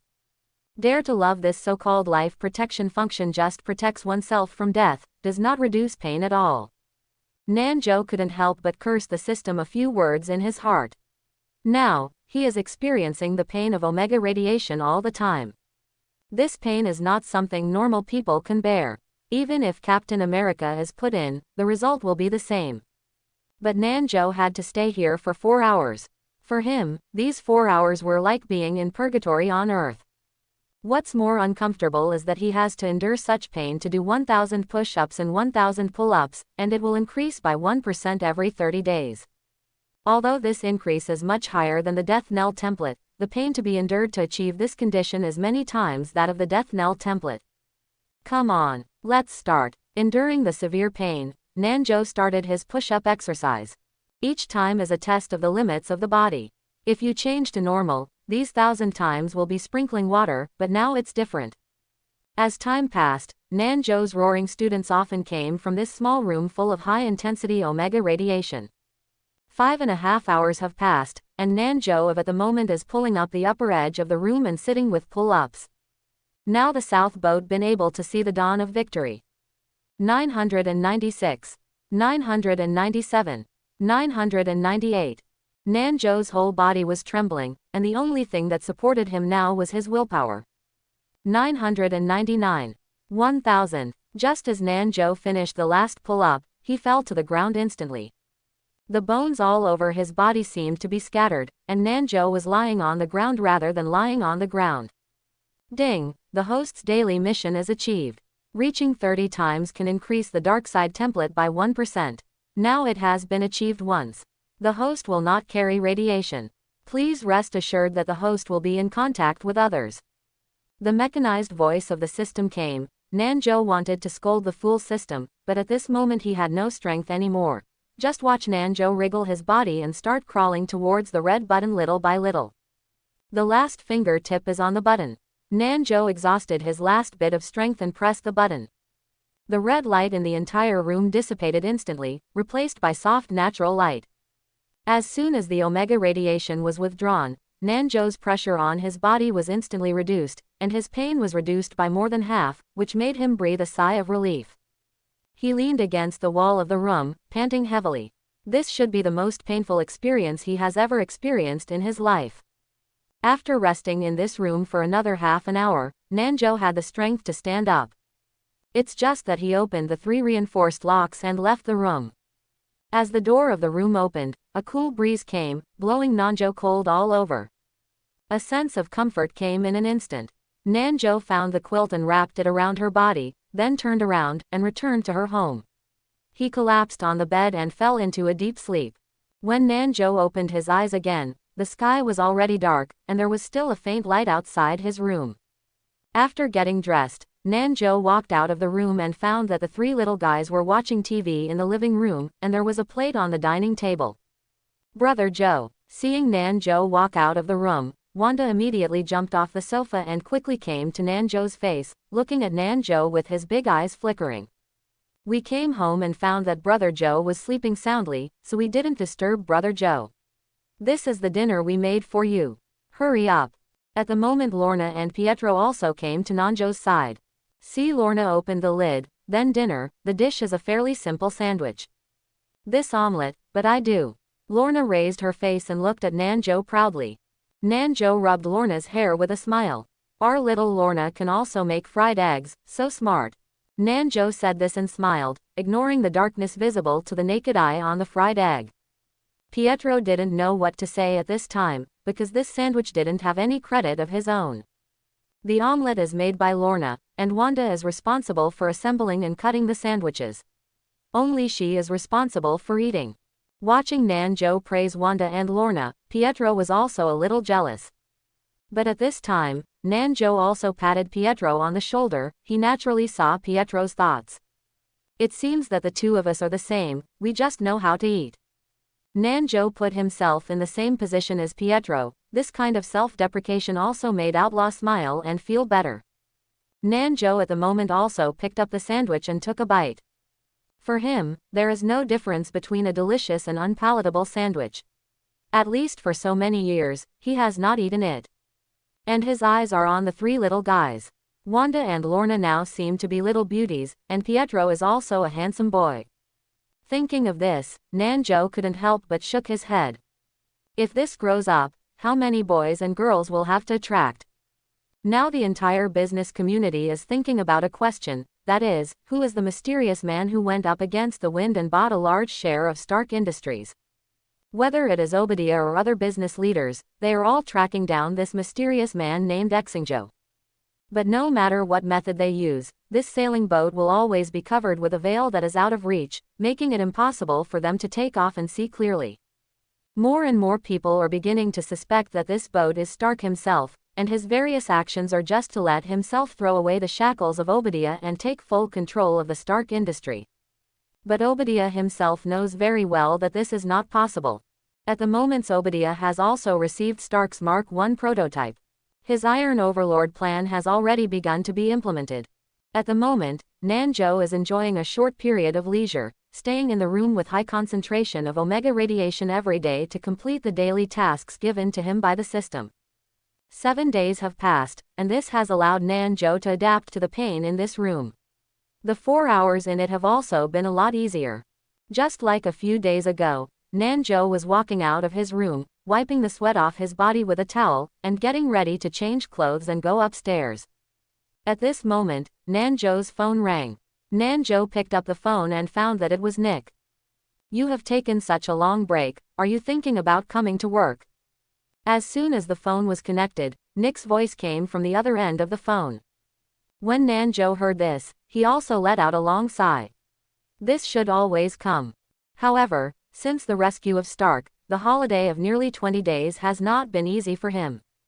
Although I yearn for freedom and want to leave S.H.I.E.L.D., but now I am still an agent of S.H.I.E.L.D., so I still have to attend the class. What task? Let's talk about it. This time Nanjo seemed unusually direct, and it made Nick a little at a loss. Phil Coulson's side will be in contact with Stark's side soon. I want to arrange a helper for him. So this helper is me. After hearing Nick's words, Nanjo naturally understood what Nick's mission was. You just need to assist him. Such a task is not particularly difficult, and may also witness the battle between Iron Man and Iron Overlord. I know, I will leave now. And many more. Just when Nanjo was about to hang up, Nick quickly stopped him. How? Nanjo was a little confused and didn't understand what Nick meant. Don't worry now. In a few days' time, Phil Coulson has to prepare. I just told you in advance to get you ready. Nick hung up the phone after speaking, and Nanjo also shrugged, left the garage and walked upstairs.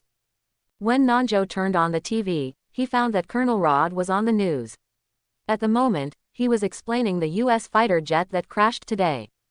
The timeline is only here. Nanjo watched TV, but it was also a little surprised. I didn't expect that it was more than 20 days, almost a month, that it was the appearance of Mark III. It was the moon and the black wind and the high night. Nanjo once again put on his mask and walked in the darkness. He took a black market order. But this time the employer, I'm afraid it is relatively disadvantageous to Nanjo. The main reason is the problem of the gold merger. After the last incident, the gold player offered a reward for his head on the black market, and the price was ridiculously high. This made all the people in the black market want to get a piece of the pie. Therefore, there are certainly many people who want to rely on Nanjo to take orders on the black market to get Nanjo the bait. But Nanjo is still willing to make this hook. After all, Jin Bin's actions like this would be regarded as breaking his own financial way, so Nanjo naturally had to think of another way to make money. The way to make money is naturally to defeat both groups of people, and finally take away all their valuable things. This is Nanjo's new routine. Nanjo tracked down his goal this time, and he was in an abandoned factory. Typically want to plot my place. Nanjo didn't do any hiding, and walked into the factory swaggeringly. Looking at the dark and empty factory, Nanjo stretched out his hands. I know you are all here, no need to hide, come out. Not long after Nanjo's voice fell, nearly 200 people walked out from around Nanjo and surrounded him. I said, your pomp is big enough, so many people. Nanjo looked at the scene in front of him without feeling any surprise. A person who can make money and offer such a high reward naturally has an advantage. In order to make this money very safe, it is naturally better to have more people. You have 50 million US dollars. My brother has a point, and that's not a small amount of money. The headed man said with a face full of flesh. 47, I advise you to catch it obediently. If you are right with Jin, there will be no good end. The man continued talking. I think you should show your value in front of Jin. In this way, if people are happy, you won't have to suffer that flesh and blood. After waiting for nearly 10 days, the leader who wanted to quickly solve the battle and take the money away, but now a little less rushed, he started to plot a way out for Nanjo. Thank you for your kindness, but since I'm here today, it means that Jin is not in my eyes, not farts. Nanjo's words caused other people to burst into laughter. Well, you have a kind, don't blame us. The man finally stopped talking nonsense, and reached out to let this group of people go together. But at this moment, Nanjo's figure suddenly disappeared from where he was just now, and he was already by the man's side when he appeared again. As soon as Nanjo stretched out his hand, he hit the attendant beside the man with a punch. This punch Nanjo didn't use too much force, but just knocked him out into a dying breath, but didn't take his life. Others were quite surprised when they saw it, but the surprise was quickly replaced. Now there are 50 million walking in front of them. Who cares about those surprises? Looking at these people with golden light in their eyes, Nanjo also sighed helplessly. Originally, they were all normal people, but now, I'm afraid they won't be dead man. Immediately after that, I heard various screams from the crowd. Countless people were punched into the wall by Nanjo from the ground, and some were even hung on the beam. As long as you are close to Nanjo, without exception, it is the end of being beaten up. This rude solution also made Nanjo feel a little boring. After all, these people are too weak to hold a punch. In front of these people, all of Nanjo's fighting skills could not even be used.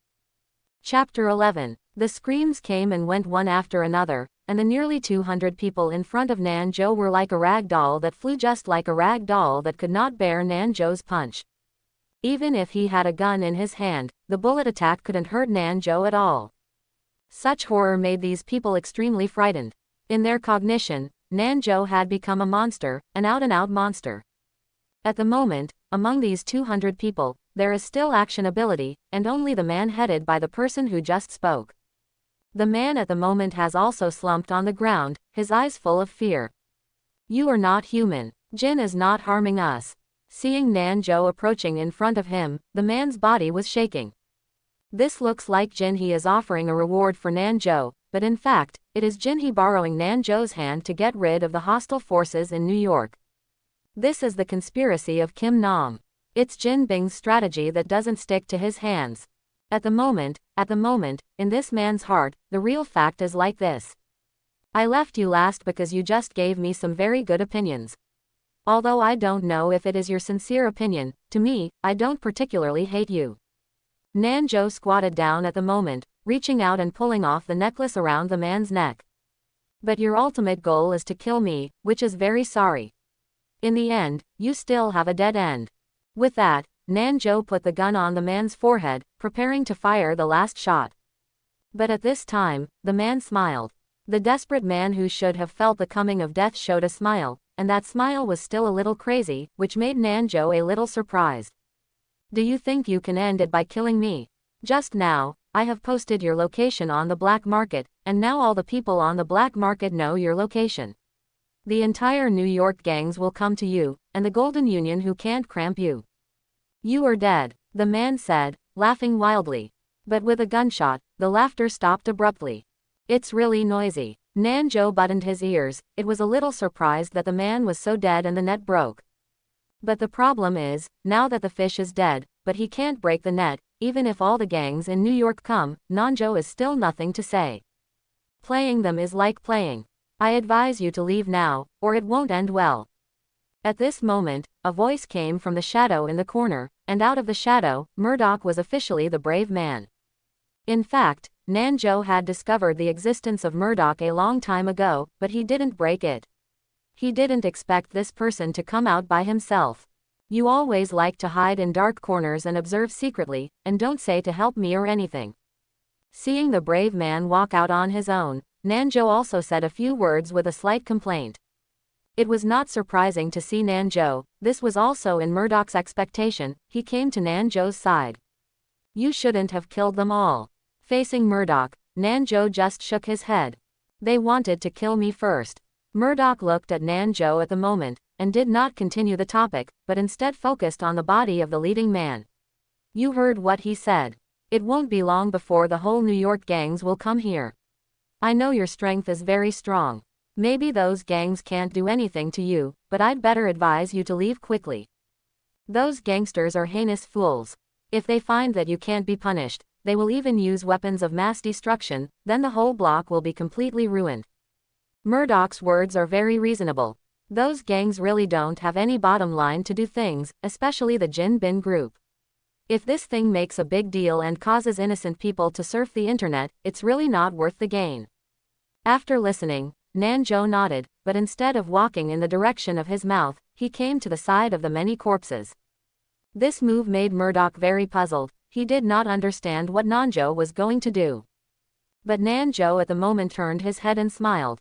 Although what you said is reasonable, I decided to stay. I have a sense of measure. Just a few minutes after the two had finished speaking, the entire factory was surrounded by an unlimited number of cars, and countless people with guns got out of the car. Some of their eyes are full of desire, while others are full of bloodthirsty. In this scene, even the New York police station can only watch from a distance, and the people around are also watching the scene in front of them with fear, for fear that these people will fight them and make them suffer. At this time, an extended Lincoln came to the entrance of the factory, and the person who came in from the car was Jin Bin. Most of the people who surrounded this factory were Jin Bin. The rest of the people who saw Jin Bin's battle naturally did not have the courage to fight for it.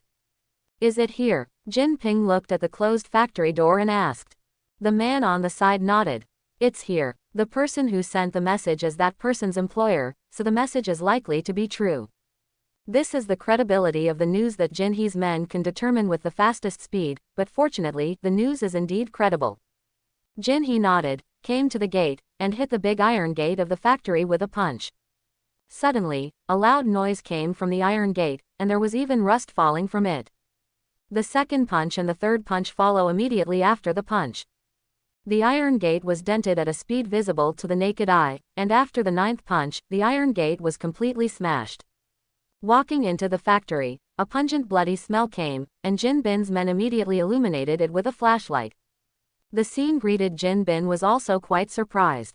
Nearly 200 corpses were lying on the ground, and on the side wall, there were words written in blood. Welcome to Johnson Fisk. Seeing these large characters, Jin Bin's forehead suddenly burst into blue veins. What is this? This is a mockery of his Jin Bin. This fool. Jin Biao punched the wall on the side, and the anger in his heart could no longer be suppressed. And the poor wall was also smashed into a crack by Jin. No one in the audience dared to speak. Facing such an angry Jin Bin, it was really careless, and he might be sacrificed on the spot. The street, which was very noisy just now, suddenly became extremely silent. This king of the underground in New York, for the first time in so many years, has expressed immense anger in front of so many people. At the moment, based on the factory's measurement, there are two pairs of eyes looking directly at the state of Jin and at the moment. Seeing him so angry, so gaff. Do you know the consequences of doing this? Nanjo and Murdoch squatted in the shadow of the beam at the moment, looking at Jin Bin, who had already violent veins, which made Murdoch a little worried. As a person who has dealt with Jinhee a lot, Murdoch is well aware of the horror of Jinhee. It is difficult for him to imagine how this situation should end today. Consequence. Don't worry, Jin won't take ordinary people at all, because in his heart, I'm already an asshole just like him. Murdoch was also taken aback by Nanjo's words, and then couldn't help but smile.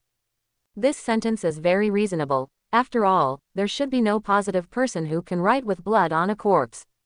In a sense, the code name 47 is also a ruthless person. Well, it's my turn to appear next. Looking at the furious Jin Bin, Nanjo suddenly jumped down, which shocked Murdoch on the side. What is this going to do? Is the sheep into the mouth of a tiger? It's just that Nanjo fell unbiased in front of Jin Bin. The sudden appearance of Nanjo shocked everyone, and even Jinhee was quite surprised. Jin Ping looked at Nanjo in front of him. This person was not observed by himself. Generally speaking, the various exercises and cultivation that Jin has gone through can make him feel the people hiding in the dark corners and behind him. Definitely, except for that nasty brave man. And the stranger wearing the mask in front of him didn't feel it either. What do you think of the welcome ceremony I prepared for you? Nanjo looked at Jin Bin and said something with a smile. Upon hearing this, Jin did not immediately realize that the person in front of him was the code name 47. You killed my right-hand man. Jin Bin's tone was already full of anger. I'm just collecting money to do things. I can only say that your subordinate is rather unlucky. Before Nanjo's words fell, he saw Jin Bing punch him, and the strong wind made everyone around him shudder. If this punch is hit on the body, it will definitely die. But Nanjo had a relaxed face, letting this fist hit him, without any intention to dodge. This kid is dead. Seeing that Nanjo didn't have any thoughts to dodge, the group of people behind Jin Bin had the same thoughts. Don't dodge, face Jin with a physical body and punch. How could anyone do this? The tragic situation of Nanjo's death had already surfaced in their minds. And Jin Bin's punch also directly hit Nanjo's mask. Hearing a loud noise, plus a layer of huge waves, Jin Bin's punch is quite terrifying. If he were an ordinary person, his head would be directly beaten into paste. But it is a pity that Jinhee is facing Nanjo, who has the Death Knell template and the Darkseid template. With the current strength of Nanjo's body, this punch on the body can only be said to be painless or itchy. And the mask on Nanjo's face didn't have any cracks, it was still intact. This kind of situation is something that no one thought of. And Jin Dong also shook his hand.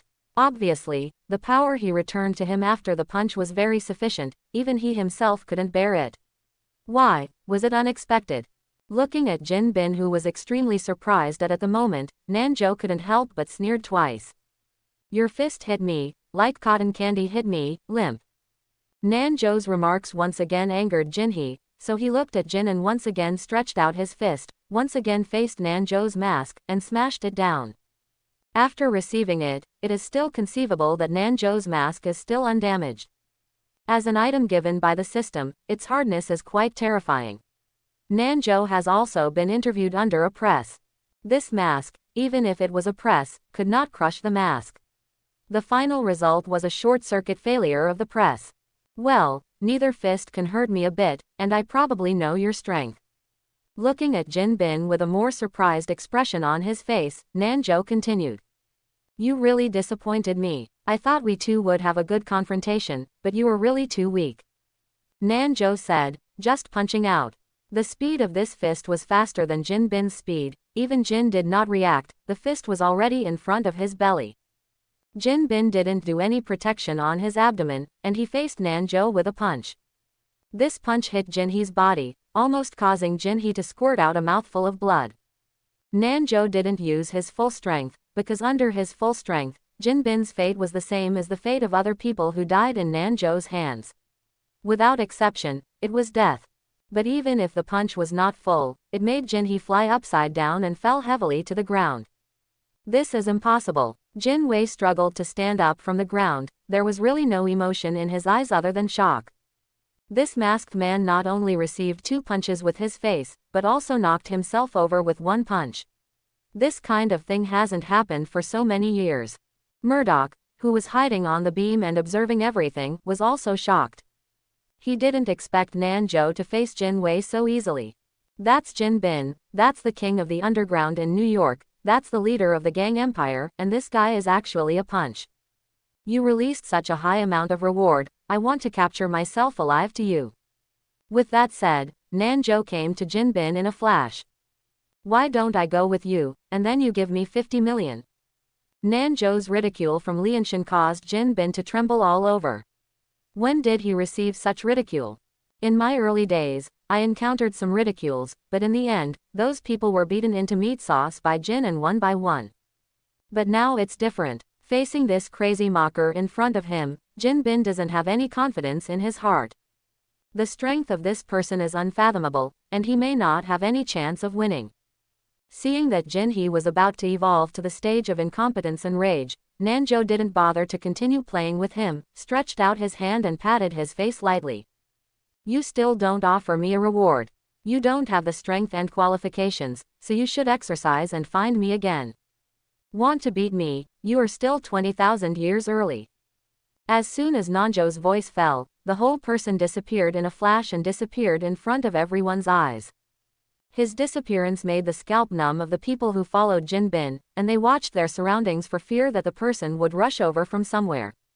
However, Nanjo was not in the mood to pester them, and they had left the factory long ago. But Jin Bin had a gloomy face at this moment, and Nanjo's mocking words were like a heavy hammer, hitting his heart with one hammer after another. Let's go. Jin did not continue to say anything, just a short sentence. But in this sentence, there is a murderous aura that scares the soul. Code 47 and Jin Bin's first head-to-head confrontation, Jin Bin was defeated. This was the hottest topic on the black market the next day. Outside the factory at that time, not only Jinhee and his subordinates, but also other gangs, and this result they were all in their eyes. This is the best opportunity to fight against Jin Bin. Some gangsters who want to overthrow Jin Bin will naturally not miss this opportunity. On the black market, the news code named 47 positively humiliating Jin Bin was hyped, but the Jin Bin forces did not make any response. Since Jin Ping left the factory and returned to his own site, he has not been behind closed doors. Apart from the provision of 3 meals a day, he does not allow anyone to approach his room. No one knows what Jin is doing, but those who have been following Jin all the way know that when Jin returns to the public view this time, he will be completely reborn. As the other protagonist of this incident, codenamed 47 Nanjo, he still continues his life. He didn't kill Jin because he didn't want to have less fun. The lack of contact this time made Nanjo feel that Jin was a rather interesting person. It was a pity to kill like that. He is naturally looking forward to the second encounter with Jin Bin. He wants to see how much Jin Bin can grow after suffering such humiliation. Definitely, Nanzhou's expectations won't be too high. After all, no matter how hard he tries, Jinwoo will eventually be immortal. To Nanzhou now, mortals are like ants in front of him. 5 days have passed since the confrontation with Jin Ping. Today Nanzhou boarded a plane to California, and he was going to Stark Industries to help Phil Coulson. This time he didn't call Sharon, but let the 3 little guys take care of the house for themselves. This was also what the 3 little guys meant, and Nanzhou acquiesced in that way. California Airport. As soon as Nanzhou walked out of the terminal, he saw Phil Coulson standing not far away. It's great to have your help this time. When Phil Coulson saw Nanzhou, he also walked up immediately. It seems that someone is going to be against Stark now. Phil Coulson's words made Nanzhou stunned for a moment, but he still remembered something immediately. Isn't it the other directors of their Stark Industries? Nanzhou said this, but did not say the name of Obadiah. Phil Coulson nodded. Stark Industrial Weapons were sold to the hands of the group of people in the Middle East. They were made by their directors, and this person is Obadiah. Although Nanzhou did not name Obadiah, Phil Coulson had already told him all the information he had. Since Stark returned from the Middle East, S.H.I.E.L.D. has been investigating the cause of Stark's disappearance, and the weapons trafficked to the Middle East have also attracted their attention. According to the investigation, these actions were not done by Stark at all, and they were all sold by Obadiah. As a person whose industrial rights in Stark are limited to Stark, only he has such strength, and he is also very likely to be disadvantageous to Stark, so now we also need manpower to protect Stark's safety. Nanzhou was also a little speechless when he heard this. He didn't expect that he would become Stark's bodyguard now. This bodyguard is from S.H.I.E.L.D. The S.H.I.E.L.D. bodyguard used by Stark hasn't even spent any money. How can this be? Phil Coulson and Nanzhou got into the car and drove in the direction of Stark Industries, and Stark Industries of at the moment, in the office of Obadiah. Pepper is cracking the security system of the Obadiah computer. At the moment Pepper was extremely nervous, because Obadiah might return here at any time. Oh my god. With the cracking of the computer security system of Obadiah, countless materials began to slowly appear. Looking through these files, Peppa's face was full of shock. She saw the drawings of Iron Overlord. But at this moment, the door of the office opened, and Obadiah walked in from outside. Seeing Peppa sitting at the table, Obadiah was still a little surprised, but after the surprise, he put on his smiling face and walked towards Peppa with a smile. And soon after, Nanzhou and Phil Coulson and others also came to Stark Industry. According to Phil Coulson, he and Peppa met here. Phil Coulson and Nanzhou at the moment are sitting on a stool beside them, and Peppa at the moment is coming downstairs. Hey, Miss Potts, we made an appointment. Have you forgotten our date? Peppa's face was obviously full of tension. She looked at Phil Coulson, and then held a smile. Definitely not forgotten. Come with me, I promise to make you unforgettable for a lifetime. Peppa's nervousness also caught the attention of Phil Coulson and Nanzhou, and their eyes began to move to the place where Peppa had just come down. At this time, the two noticed Obadiah. Phil Coulson and Nanzhou looked at each other at the moment. You go find Stark, Phil Coulson immediately said to Nanzhou. Nanzhou also nodded, got up and left Stark Industries. At the moment it was getting late. Nanzhou was walking slowly on the avenue, looking at the fading sky, and sighed helplessly. This city is about to suffer a big battle tonight. Nanzhou checked the time, it was almost time, and then he casually called Roar a taxi, opened the door and got into the car. Soon after, Nanzhou had arrived in Stark's mansion, put on a mask, entered the mansion with a familiar technique, and went straight to the basement. Walking into the basement, he found that Stark was leaning hard under the table. Roar sucked quickly and looked pale. It's very simple. Not long ago, Obadiah also came and snatched the reactor from Stark's chest. The current Stark, if there is no operation of the reactor, he will die instantly. At this time, Nanzhou came to Stark's side. Seeing this mask, Stark wanted to say something, but he couldn't say a word, only panting. However, Nanzhou was not idle. He took down the first-generation reactor from the manipulator beside Stark, smashed the glass on it, shook it in his hand, and smiled. Do you really want it? Stark still didn't speak, but the desire in his eyes had grown stronger. If I put this on your body, will it also save your life? Nanjo continued to smile, ignoring Stark, who was about to reach the end of his life. So, I saved you this time, you owe me a favor, you know. After all, Nanjo pressed the first-generation reactor directly on Stark's chest. Stark was like walking through a ghost gate, and even Roar's voice was trembling. Ethan, Ethan. Stark's gaze was placed outside the basement. After Obadiah arrived just now, Ethan wanted to organize Obadiah, but he was knocked over by a punch and passed out directly. Nanjo realized that in this universe, there was an Ethan beside Stark. Thinking about it, Nanjo got up and came to the ground, and soon found Ethan behind the sofa and sent him to the basement. Seeing that Ethan was only in a coma, Stark also let out a sigh of relief. Pepper. Suddenly, Stark thought of his secretary Pepper, and grabbed Nanjo by the sleeve. Where is she and how is she? There are 5 or 6 bodyguards around. Nanjo at the moment responded. That's not enough. The face of Obadiah appeared in Stark's mind, and it was obvious that Obadiah was also studying witch armor. Only relying on those 5 or 6 agents was completely useless, he had to stand up to protect Pepper. But now his body is extremely weak, just like a puddle of mud. How can such a body protect Peppa? No, I have to save Peppa. Obadiah is quite dangerous. Several agents are useless at all. Stark said. He was about to stand up, but his weak body still made him unable to support him and sat down. Otherwise, I'm going to save Pepper now, and you owe me 2 favors, how about it? Nanjo looked at the distraught Stark at the moment, and proposed.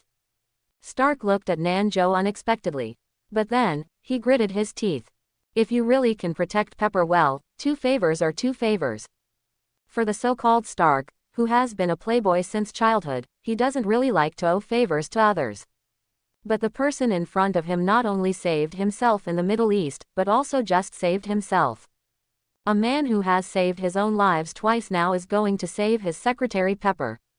Although I don't want to owe others favors, what if I owe them now? That's good, remember, 2 favors. Nanjo smiled slightly and walked out. Oh, by the way, Colonel Rod may come in a while. After reminding Stark, Nanjo turned and left Stark's house. And not long after, Colonel Rod really came to Stark's home. Tony, Tony. Colonel Rod yelled nervously in Tony's mansion, and when he came to the basement, he found Tony Stark, who had just been relieved at the moment. Hey Tony, are you okay? Colonel Rod came to Stark's side and saw that Stark was alive intact, but his complexion was a little bad, which made him breathe. Do you dare to imagine? I almost died in my own home. Not the Middle East. Stark supported the armrest and stood up, his eyes full of anger. While talking, he walked to the place where Mark III was worn, and then turned his head to look at Colonel Rhodes. Rod, Ethan will take care of you. With that, Stark put on the steel armor and flew directly out of his house. This thing is really cool. Rod looked enviously at the Mark III flying into the sky, and then he noticed Ethan, who was unconscious on a stool. Obadiah. Nanjo headed to Stark Industry at his fastest speed. To make Stark owe him 2 favors, this kind of thing Nanjo is naturally very positive, and he hopes to quickly punch Obadiah's Iron Overlord into scrap. At the moment Stark Industry, Pepper and Phil Coulson have just walked into Obadiah's laboratory. There is nothing here, an agent couldn't help but say. After all, after they entered here, they didn't find any mecha facilities, only countless wires. And when Pepper came to the front of a bunch of wires, she couldn't help but let out a scream. When Nanjo rushed to Stark Industry, the Iron Overlord had already wreaked havoc. Pepper was frightened, it was a crazy escape, and Phil Coulson and others were fighting back. But how could a mere bullet hurt Iron Overlord? Just watch Obadiah lift up his robotic arm, just wanting Phil Coulson to hit it. But the unexpected sound of people being crushed into meat sauce was instead a crisp sound, which made Obadiah's robotic arms vibrate. What happened? This made Obadiah very puzzled. He raised his arm and found that the masked Nanjo appeared in front of Phil Coulson and blocked the attack. The mask on Nanjo's face is no longer a death knell. Wearing the death knell mask to let Phil Coulson recognize him, it would be troublesome to be recognized. Not only this time, in all the previous black market operations, the mask Nanjo wore was not a death knell. Who are you? Obadiah looked at the sudden appearance of Nanjo with a look of doubt. Me. Nanjo touched his chin, then smiled slightly. He is also thinking about how to respond to Obadiah. Why don't you wait? I think about what name I am going to tell you. What do you think? Nanjo's words made Obadiah very angry. This stinky boy, it seems that he really didn't put himself in his eyes. That being the case, then I will let you know the horror of my mech. Thinking about it, Obadiah hit Nanjo with another heavy punch. But like before, I thought that this person would be smashed into meatloaf, but the robotic arm fell halfway and couldn't fall. Why are you so impatient? I asked you to wait. Why can't you wait? At the moment, Nanjo grabbed Obadiah's mechanical arm with one hand, and with a little force, the mechanical arm made a cracking sound. This made Obadiah panicked instantly. This is made of metal, and the degree of hardness can be imagined, but in this guy's hand, it will be cracked by bare hands. Although Obadiah was very surprised, for Nanjo, it was quite easy. After all, Nanjo didn't even use his strength. Obadiah gritted his teeth when he saw this, and countless firearms drilled out of his arm, and he shot Nanjo with a burst of fire. This makes Phil Coulson look silly. He can't dodge in the face of bullets. The fact was that everyone was extremely shocked, and the bullet still couldn't cause damage to Nanjo's body. Oh, let's do it, it's better to use this name. Nanjo didn't seem to have any feeling of being hit by a bullet. With a strong pull, Iron Overlord came to Nanjo's face with his mecha. The distance between the two is quite close. Remember my name is Dark Lord Darkseid. The Dark Lord Darkseid. Both Phil Coulson and Obadiah were taken aback by this name. They had never heard of such a name. No matter how dark or dark you are, the monarch, dare to stop me, it is a dead end. Obadiah is now burning with anger, and the armor he has created through various means can't even be defeated by an unarmed person. Even if this person is a Superman type, but his own body, but the weapon that can change the world, he naturally does not accept such a result. Countless weapons stretched out from his armor, and Nanjo was bombarded again. But the result is still the same. Nanjo is still standing there intact. But his shirt at the moment has been blown apart, and his pants have changed from trousers to shorts. But fortunately, his cell phone is still there. It seems that I will have to prepare a more durable dress, so let's ask Stark to make one at that time. At the moment, Nanjo directly tore off his shirt that had turned into a strip of cloth, revealing the toned muscles and the shocking scars.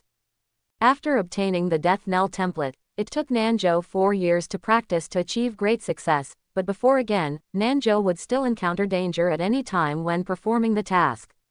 And those scars were left at that time. At the moment Phil Coulson had already hid behind the fallen stone pillar aside and saw the wound on Nanjo's back. This scar, the sharp-eyed Phil Coulson naturally noticed a burnt scar on the top of the belt of the Nanjo pants. This scar seems to have been seen somewhere. But Phil Coulson never remembered who it was. And many more. Phil Coulson immediately noticed Nanjo's undamaged shoes. Phil Coulson saw this pair of shoes just now. It was worn on Nanjo's feet, and Phil Coulson caught a glimpse of it when he greeted Nanjo. That's Nanjo's shoes. The color of the pants is the same as Nanjo's just now. Is it possible? Phil Coulson's face changed. Could it be that this person is Nanjo? After this thought came to mind, Phil Coulson looked at the burnt scar and remembered it completely. That was left after Nanjo was accidentally injured by a hot iron during a mission shortly after joining S.H.I.E.L.D. Therefore, the person in front of you is most likely Nanjo. But since he joined S.H.I.E.L.D., Nanjo has been solidified. He is sure that Nanjo has absolutely no such terrifying ability. Phil Coulson thought, then reached out and took out his phone. Enough fried. At this time, Nanjo was still holding that Iron Overlord mechanical arm. Nanjo had expected that his body could resist bullets and even explosions. But when he really experienced these bombings himself, he was still quite surprised. Asshole. Obadiah used another mechanical arm to hit Nanjo's forehead and hit it. However, neither the mask nor Nanjo suffered any harm. On the contrary, the ground under Nanjo's feet began to sink downwards because of the violent impact. Nanjo looked relaxed, but the feeling of being treated as a nail was still a bit uncomfortable. Just remembering to fight back with my hand, my trouser pocket with my mobile phone shook as a result. This made Nanjo a little surprised. Could it be that Phil Coulson behind him called? Calling at this time is killing my own life, do I pick it up or not? If he answers, his identity will be exposed. If he doesn't answer, Stark will be a little unclear when he arrives. But at this moment, Nanjo suddenly realized that he just came here with a mask and didn't change the clothes he wore when meeting with Phil Coulson just now. This is troublesome. Could it be possible that this call was made by Phil Coulson to tell if the person in front of him is himself? Although Nanjo's death knell template is 100%, the corresponding brain development level is no different from the death knell. However, Nanjo sometimes has a big nerve and will commit some inconspicuous small problems, and nothing has changed. If this is discovered by Phil Coulson, it will be troublesome. Nanjo finally decided that it was better not to take it. Thinking about it, Nanjo grabbed Obadiah's robotic arm with another force, and directly threw Obadiah's whole person out.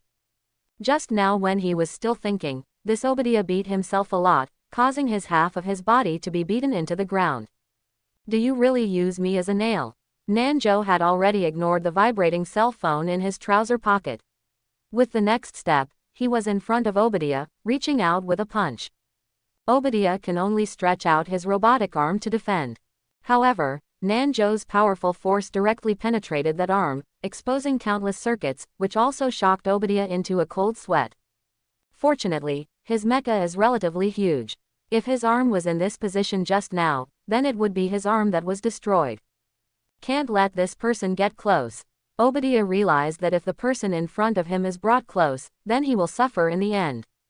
Thinking about it, he grabbed Nanjo and threw him out with his maximum power. Since there is no way to defeat this person, let this person be as far away as possible. Although Nanjo is powerful and his defense is quite terrifying, he still has no way to deal with this kind of attack. He can only let him throw himself out. But as soon as Obadiah took a breath, he noticed a light from the horizon approaching him extremely fast. And this light is getting bigger and bigger, and the outline is getting clearer and clearer. This shape is like a red armor. Before he could react, the red battle armor hit him directly, and the mechanical battle armor rubbed against the ground. Tony. Obadiah realized that the owner of this battle armor was Tony Stark, and it was also a little surprised. Are you not dead yet? If you don't die, how can I die with peace of mind? Stark's voice came from the armor, and then he raised his head and hit Obadiah's helmet with a shot. However, Obadiah's armor is also quite hard, and this gun has not penetrated his helmet. Sir, Miss Pepper is safe. Jarvis scanned this piece and naturally found Pepper's location. At the moment, she was observing the situation in front of her in a corner. Hearing the news of Pepper's safety, Stark also took a sigh of relief, and then directly adjusted the power, pulling the Iron Overlord from the ground and throwing it in another direction. You fool, our account should be settled. Afterwards, Obadiah stood up from the ground and sneered. Tony, have you seen it? My masterpiece, this armor is stronger. The defense is stronger and the firepower is more abundant. You should thank me. I improved your armor to be so powerful. Look at your armor, so small, maybe I can easily fold it, and you are in half. Faced with Obadiah's sarcasm, Stark was speechless. He really didn't understand why Obadiah thought his cumbersome big guy would be an excellent improvement, and he was still touting his stupidity here. Stark was ashamed of him. Tony, forgive me, Obadiah said suddenly at this time. I hope you don't blame my previous behavior. I also have to do it for my ambition. Obadiah's words made Stark very disgusting. I have to do it. Ambition. What is your ambition? Dominate the Stark industry. Stark's words made Obadiah burst into laughter. Tony, you are still young, you have such a terrifying weapon, and such a terrible energy of the reactor, you will only be limited to a small Stark industry. You are too one-sided. With that said, just watch Obadiah stretch out his hands. My ambition is the whole world. As long as this armor starts mass production, then the whole world is mine. Obadiah's words made Nanjo on the side a little helpless.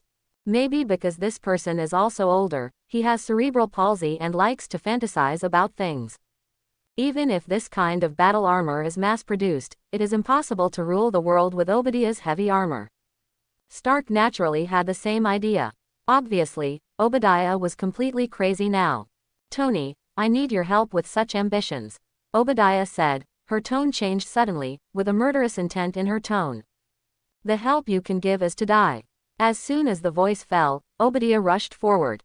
But this cumbersome armor can't hurt Stark. Just watch Stark fly directly into the air, and hit Obadiah with a punch. However, Obadiah caught Stark in the same way as Nanjo, and then threw it out. Unlike Nanjo's treatment, this time Obadiah aimed at Stark and it was a bombardment. That's how the two fought together. Nanjo on the side didn't bother to intervene. Now that Stark had arrived, then the next thing was left to Stark. And Obadiah's arm was also punched through by himself, so Stark certainly won't have to be so difficult. This battle must be over in a while. At the moment, Nanjo jumped to Pepper's side. At the moment, Pepper was watching nervously at the two fight armors. Nanjo's sudden appearance also shocked him. Don't be nervous, I'm here to protect you. Stark hoped that Nanjo would save Pepper, and Nanjo could be regarded as a good person to the end, so as not to accidentally hurt her. Are you Tony's partner? Pepper looked at Nanjo at the moment, and the scene of him being shot and even shelled just now is still vivid. Partners are not counted either. I can only say that we are now familiar with a relationship that owes favor. Nanjo's words made Peppa a little puzzled. I saved Stark, and promised him to save you, so I owe me two favors from the inside and outside. You understand. With that said, Nanjo told Pepper what Obadiah had done to Stark and Ethan. Pepper understood this, but he was also quite surprised. I didn't expect Obadiah to be such a fool, and I was surprised that this person saved Stark. Thank you so much for saving Tony. Knowing that this was Stark's savior, Pepper hurriedly expressed his thanks. Nanjo just waved his hand. You owe me two favors, and you don't need to be grateful. And while the two were still communicating, Phil Coulson came to Nanjo and Pepper. His eyes were always fixed on Nanjo's body. This gave Nanjo a headache. This Phil Coulson may already know his identity. Thank you for saving me. My name is Phil Coulson. I am an agent of the National Land Strategic Defense Attack and Logistics Support Bureau. Phil Coulson looked at Nanjo and nodded slightly, but did not ask Nanjo's identity. Nanjo also only nodded slightly in response. Since Phil Coulson didn't ask, then he wouldn't reveal his identity. The question now is whether Phil Coulson will tell Nick or Peggy about this. If either Nick or Peggy knew his identity, it would be a big harm to him. At this time, Phil Coulson slowly walked to Nanjo's side, and was very close to him. You are Nanjo, right? Phil Coulson's words also made Nanjo stunned. He thought he would not ask, but he couldn't escape. You don't need to speak, you won't tell Nick about this, and I won't tell Peggy, as long as you and I know about this matter. Phil Coulson's words surprised Nanjo a little. He turned his head to look at Phil Coulson. As one of the few people Nick trusted, he would hide such important things from Nick. I just thank you for your life-saving grace, you don't have to think about it. Phil Coulson saw this behavior of Nanjo, and he was even more sure that he was Nanjo. Numerous circumstances have shown that this person is Nanjo. Whether it is shoes, pants, scars, or even the timing of appearance, it all proves that he is Nanjo. Since Nanjo didn't want to reveal his ability in his true colors, he naturally had his own reasons. But what is the specific reason, Phil Coulson still doesn't know, and he is not eager to know. Anyway, he already knows that this person is Nanjo. Are you still worried about the reason? Nanjo is a little depressed. Although his brain capacity has been developed to 90% like the death knell, there are still some small details that have been overlooked. And this omission of small details caused his identity to be exposed. Now he still doesn't know whether Phil Coulson knows his identity is good or bad. But before Nanjo could think about it, Stark was thrown over by Obadiah and smashed in their direction. Nanjo stepped forward and grabbed Stark with one hand, without letting him continue to hit Pepper and the others. What's wrong with you? Nanjo noticed that the left leg of the Stark Mark III mech was obviously damaged. To be careless, he destroyed the flight system of the left leg with a force. This answer made Nanjo quite helpless. It seems that my intervention has changed the direction of things. Why is your leg pinched like this?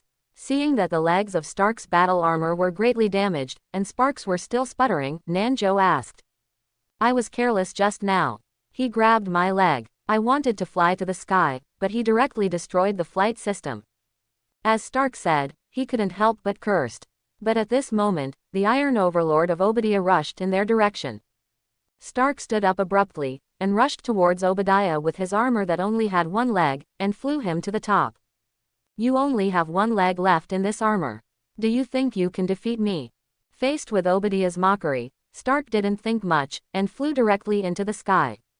Obadiah sneered twice when he saw this, and also let his Iron Overlord fly up and head straight to Stark. Looking at the two people chasing in the sky at the moment, Nanjo did not take care of it, and it was obvious that the incident had progressed to a normal course again. But Pepper stared at the two in midair, and the worry in his eyes became more and more. Tony is slowly slowing down, that Obadiah is about to catch up. Because the flight system of one leg of the battle armor was damaged, the power of Stark flight was insufficient, and Obadiah gradually caught up with the gap. If it can't maintain a certain height and freeze Obadiah's armor, then Stark may lose. And the development of the matter is also proceeding in that direction. Nanjo frowned slightly, because his participation caused the incident to not develop in the normal direction. It seems that I have to sell it myself. Thinking about it, Nanjo stepped forward, gathering strength all over. He does not have flight ability yet, so if he wants to reach the height where the two are now, he can only rely on his own jumping power. Nanjo's move also made Phil Coulson and Pepper a little confused. Neither of them knew what Nanjo wanted to do. Just watch Nanjo slowly squat down at the moment, and the power of the whole body began to concentrate on the legs. Immediately afterwards, it was possible that Nanjo's calves swelled up in an instant, flooded with power. Even the surrounding ground was slumped by this force. Such a scene made Phil Coulson and Pepper understand that Nanjo wanted to jump on it. Almost. Nanjo already felt that his calf was very swollen, and it was time to release these forces. He jumped directly, and the entire ground made a loud noise. Nanjo directly ejected and started, carrying rubble and smoke straight to Obadiah. His speed is very fast, even surpassing Obadiah and Stark who are flying in the sky. At this moment, Obadiah did not realize the approach of Nanjo. There was only Stark in his eyes. As long as he caught the Stark who was close at hand, his life would be taken by himself. But at this moment, his armor suddenly made a noise. Obadiah turned around and was instantly silly. Because Nanjo was clutching his mechanical armor arm at the moment, and his arm was swollen to a terrifying swell. How did he do it? Although the horror of Nanjo made Obadiah very jealous, he did not expect this person to appear in front of him without resorting to any method. This is high above the sky, even reaching the height of 2 World Trade Towers. And he just came up like this. But before he could think about it, Nanjo's powerful arm was a high throw, throwing him directly into the sky. Since you can't fly up by yourself, then I will help you. This force even surpassed the impetus of the Obadiah warframe. He is like a baseball thrown into the sky, gradually getting smaller. Stark was also taken aback when he saw this, but he also let out a sigh when he saw Obadiah flying to a higher altitude. At least his plan is still complete. He just wanted to turn his head and talk to Nanjo, but found that Nanjo was falling at an extremely fast speed. This kid jumped up. As soon as this thought came to Stark's mind, it made Stark's scalp numb. Although you can see the city at the current height, you can't even see the traffic. He jumped up. What a terrible thing it must be. Nanjo fell very fast, which also made Nanjo lose his center of gravity. But fortunately, as an agent, he also trained in skydiving, so he adjusted his body shape immediately. With the strength of her own body, she naturally didn't worry that her body would die because of falling from this height. What he is worried about now is not to have that short-eyed person appear under him and be crushed to death by himself. The high-speed fall of Nanjo was also seen in Stark's eyes. He wanted to speed up to grab Nanjo, in case he continued to fall. But his broken armor needs to be very careful in the process of falling. If one is not careful, then he will fall at the same high speed as Nanjo. This guy can't even shoot through bullets, there should be no problem. In Stark's mind, Nanjo was as terrible as the god of war in the Middle East, and he didn't worry about it immediately. And Nanjo didn't expect Stark to come to save himself. With a loud noise, Nanjo crashed to the ground, and the huge amounts of impact made everyone around him tremble. Cracks appeared on the ground one after another, and the sand and stones flew up due to the shock. It looks okay. Nanjo shook his head. The fall from high altitude did not cause any discomfort to Nanjo's body. The moment I landed, my head was a little dizzy. Afterwards, Stark landed tremblingly, and Pepper rushed up when he saw it. Tony. Pepper came to Stark's side and was about to care about his situation, only to find that his eyes were locked in the air. Not only Stark, but also Nanjo and Phil Coulson, their gazes were fixed on the dark sky. Because Obadiah hasn't fallen yet, it stands to reason that the material of Iron Bawang will freeze when it reaches a certain height. Freezing will cause the armor to crash, so he should have fallen from a high altitude. But now, the three of them have not seen the figure of Iron Overlord. I threw it too hard. Did I throw the earth out? An extremely possible idea emerged in Nanjo's mind. But then, sharp-eyed, he saw a larger and larger stone. Oh no, it's not a stone, it's Obadiah's armor. The armor was getting closer and closer to the ground, which also made Stark breathe. It seems that my idea is right. Hearing there was another loud noise, Obadiah's Iron Overlord fell to the ground. Unlike Nanjo, he smashed a hole directly on the ground. Everyone stepped forward. Stark and Phil Coulson were both very cautious, only Nanjo took off Obadiah's helmet indifferently. But then, everyone was dumbfounded. He got burned. Under the Iron Overlord helmet was the face of Obadiah's flesh and blood template, and his entire left half of his face was already dysfunctional. Professionals like Nanjo and Phil Coulson can tell at a glance that this is a burn. Where did you throw him? Phil Coulson came to Nanjo and asked. I don't know, I just throw it away. Nanjo also didn't know where his strength could throw him. But now it seems that Nanjo may have thrown him above the atmosphere. There are also traces of burning on his armor. Did you throw him directly into the atmosphere? In general, this kind of situation only burns after the battle armor violently rubs against the atmosphere. It seems that the Iron Overlord was really thrown into the atmosphere by Nanjo. Nanjo at the moment stepped forward and probed the breath of Obadiah. He's dead, maybe he fell to death. With that, Nanjo dragged Obadiah out of the battle armor. It was found that his body was severely burned, not only on the left side of his face, but also on his arms, body and legs. Coupled with the fall from the height of the atmosphere, it can guarantee that a whole corpse is really good. Pepper at the moment was so scared that he hid behind Stark, and when he heard Nanjo say this, his whole body trembled. Stark at the moment walked in front of Obadiah, looked at the corpse that was already a little shameless, and couldn't help but sighed. In any case, Obadiah also assisted himself along the way. Although he wanted to kill himself, seeing his death still made Stark feel uncomfortable. But when I thought about it, this fool didn't just want to kill himself, he also sold his weapons to other battlefields, turning his weapons into a tool for slaughtering refugees. Thinking of this, Stark felt that this man was more than guilty. Leave it to you to handle this matter. Nanjo looked at Phil Coulson at the moment. Phil Coulson also understood Nanjo's meaning, and then nodded. Now that the matter is complete, Nanjo has no need to stay here. He was naked now, his lower body was still in tattered shorts, and his shoes broke during the jump just now. With the mask on his face, he is like a big gangster with a special hobby. So it's better to come quickly. Thinking, Nanjo is about to leave here. But at the moment, Stark suddenly spoke and stopped Nanjo. I am very grateful for this. Thank you for saving me, saving Ethan, and saving Pepper. Nanjo was taken aback for a moment. This kind of gratitude was quite serious, which was different from the Stark he knew. However, since he strengthened Stark, Stark's image has been somewhat different from what he knew. I can give you some shares of Stark Industries, which is my personal gratitude. Facing Nanjo, Stark even said this. Your shares in Stark Industries. Nanjo turned around and came to Stark's side, and whispered near his ear. I have shares in your company, and there are still a lot of them. When Nanjo said this, Stark was stunned. But immediately, he reflected, with a surprised expression on his face. Are you that Exingjo? Nanjo just let out a sneer, and then left here. Phil Coulson looked at the back of Nanjo leaving, took out his mobile phone, and sent a message. Definitely, this news was sent to Nanjo.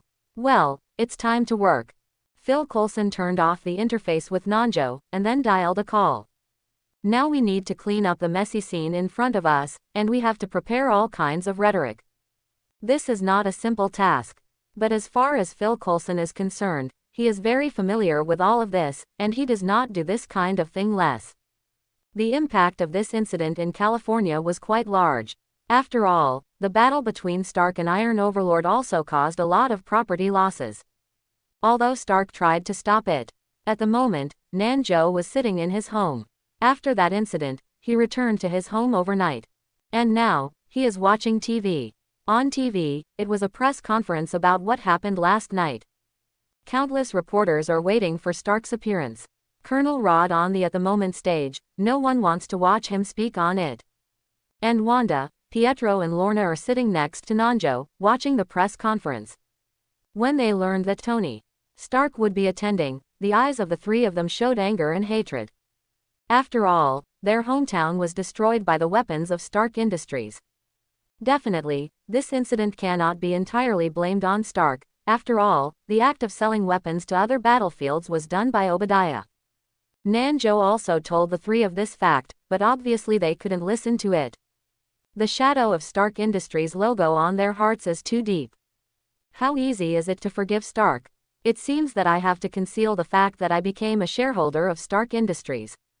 Nanjo gave a bitter smile twice. If the three of them knew that they were shareholders of Stark Industries, what would the three children think of themselves? So Nanjo chose to conceal it. On the TV of at the moment, Stark appeared. Humph. Pietro snorted coldly, and Wanda and Lorna turned away. If it weren't for Nanjo, they couldn't blacken Stark's face on TV. They don't understand why such a murderer is sought after by so many people here. But now Stark on the stage is facing the press of the female reporter who has had a night of ups and downs with him, and it is not very pleasant to watch the valley. And he also took out the note that Phil Coulson prepared for himself in advance. On the note, there was a statement prepared for him, allowing him to draw a line between the words of the person called Iron Man by the people. Definitely, Stark wouldn't do that. He put down the note in his hand and looked around at the reporters and cameras around him, his eyes gradually becoming firm. I am Iron Man. Following this sentence, the whole venue was shocked roar. Countless reporters stood up and headed straight for Stark with microphones. You know, this is breaking news, and the headlines on the front page will be all this for a while. Only the female reporter who asked the question earlier seemed to have expected everything to be the same, sitting there calmly, without any action. Ding! The host achieves the I Am Iron Man event, rewards 3% template inheritance, and Darkseid template inheritance reaches 6%. Ding! The host Darkseid template inheritance rate reaches 5%, gain skills, and mind control. Mind manipulation. Nanjo was slightly taken aback when he heard the system prompt. What surprised him a little was that he needed 30 days of suffering to increase the Darkseid template by 1%, and he could increase by 3% even if he reached certain events. It seems that as long as more and more major events are achieved, sooner or later, the template of his own Darkseid will reach 100%. Definitely, what makes Nanjo care about, and that thought manipulation. At the moment he got up, walked into the bathroom, looked at his toothbrush, and concentrated his mind. Immediately afterwards, the toothbrush shook miraculously, and then slowly floated in front of Nanjo. As long as you concentrate, you can complete mind control. The control was so simple this year, which surprised Nanjo. However, the step of manipulating the toothbrush by himself is still a bit rusty. If you want to manipulate some objects with huge weight, you still need to practice more by yourself. But fortunately, after this incident, what I have is more than just a super strong body. This skill can make yourself as elegant and powerful as a magician. Nanjo thought of this, very excited, and walked out of the bathroom with a smile. When the three Wanda saw each other, they all looked at each other. It was obvious that Nanjo's expression made them a little confused.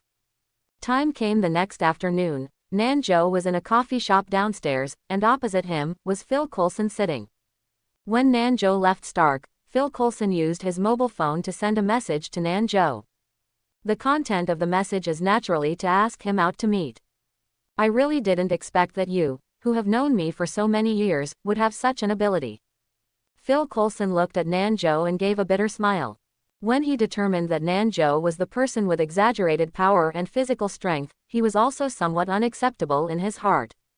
After all, he was considered a person who knew Nanjo well, and he had never felt that Nanjo had such terrifying strength. There are so many things you don't understand. Looking at Phil Coulson's face, Nanjo said with a smile. Then about the Avengers plan. Phil Coulson looked at Nanjo and asked tentatively. Will you join the Avengers project?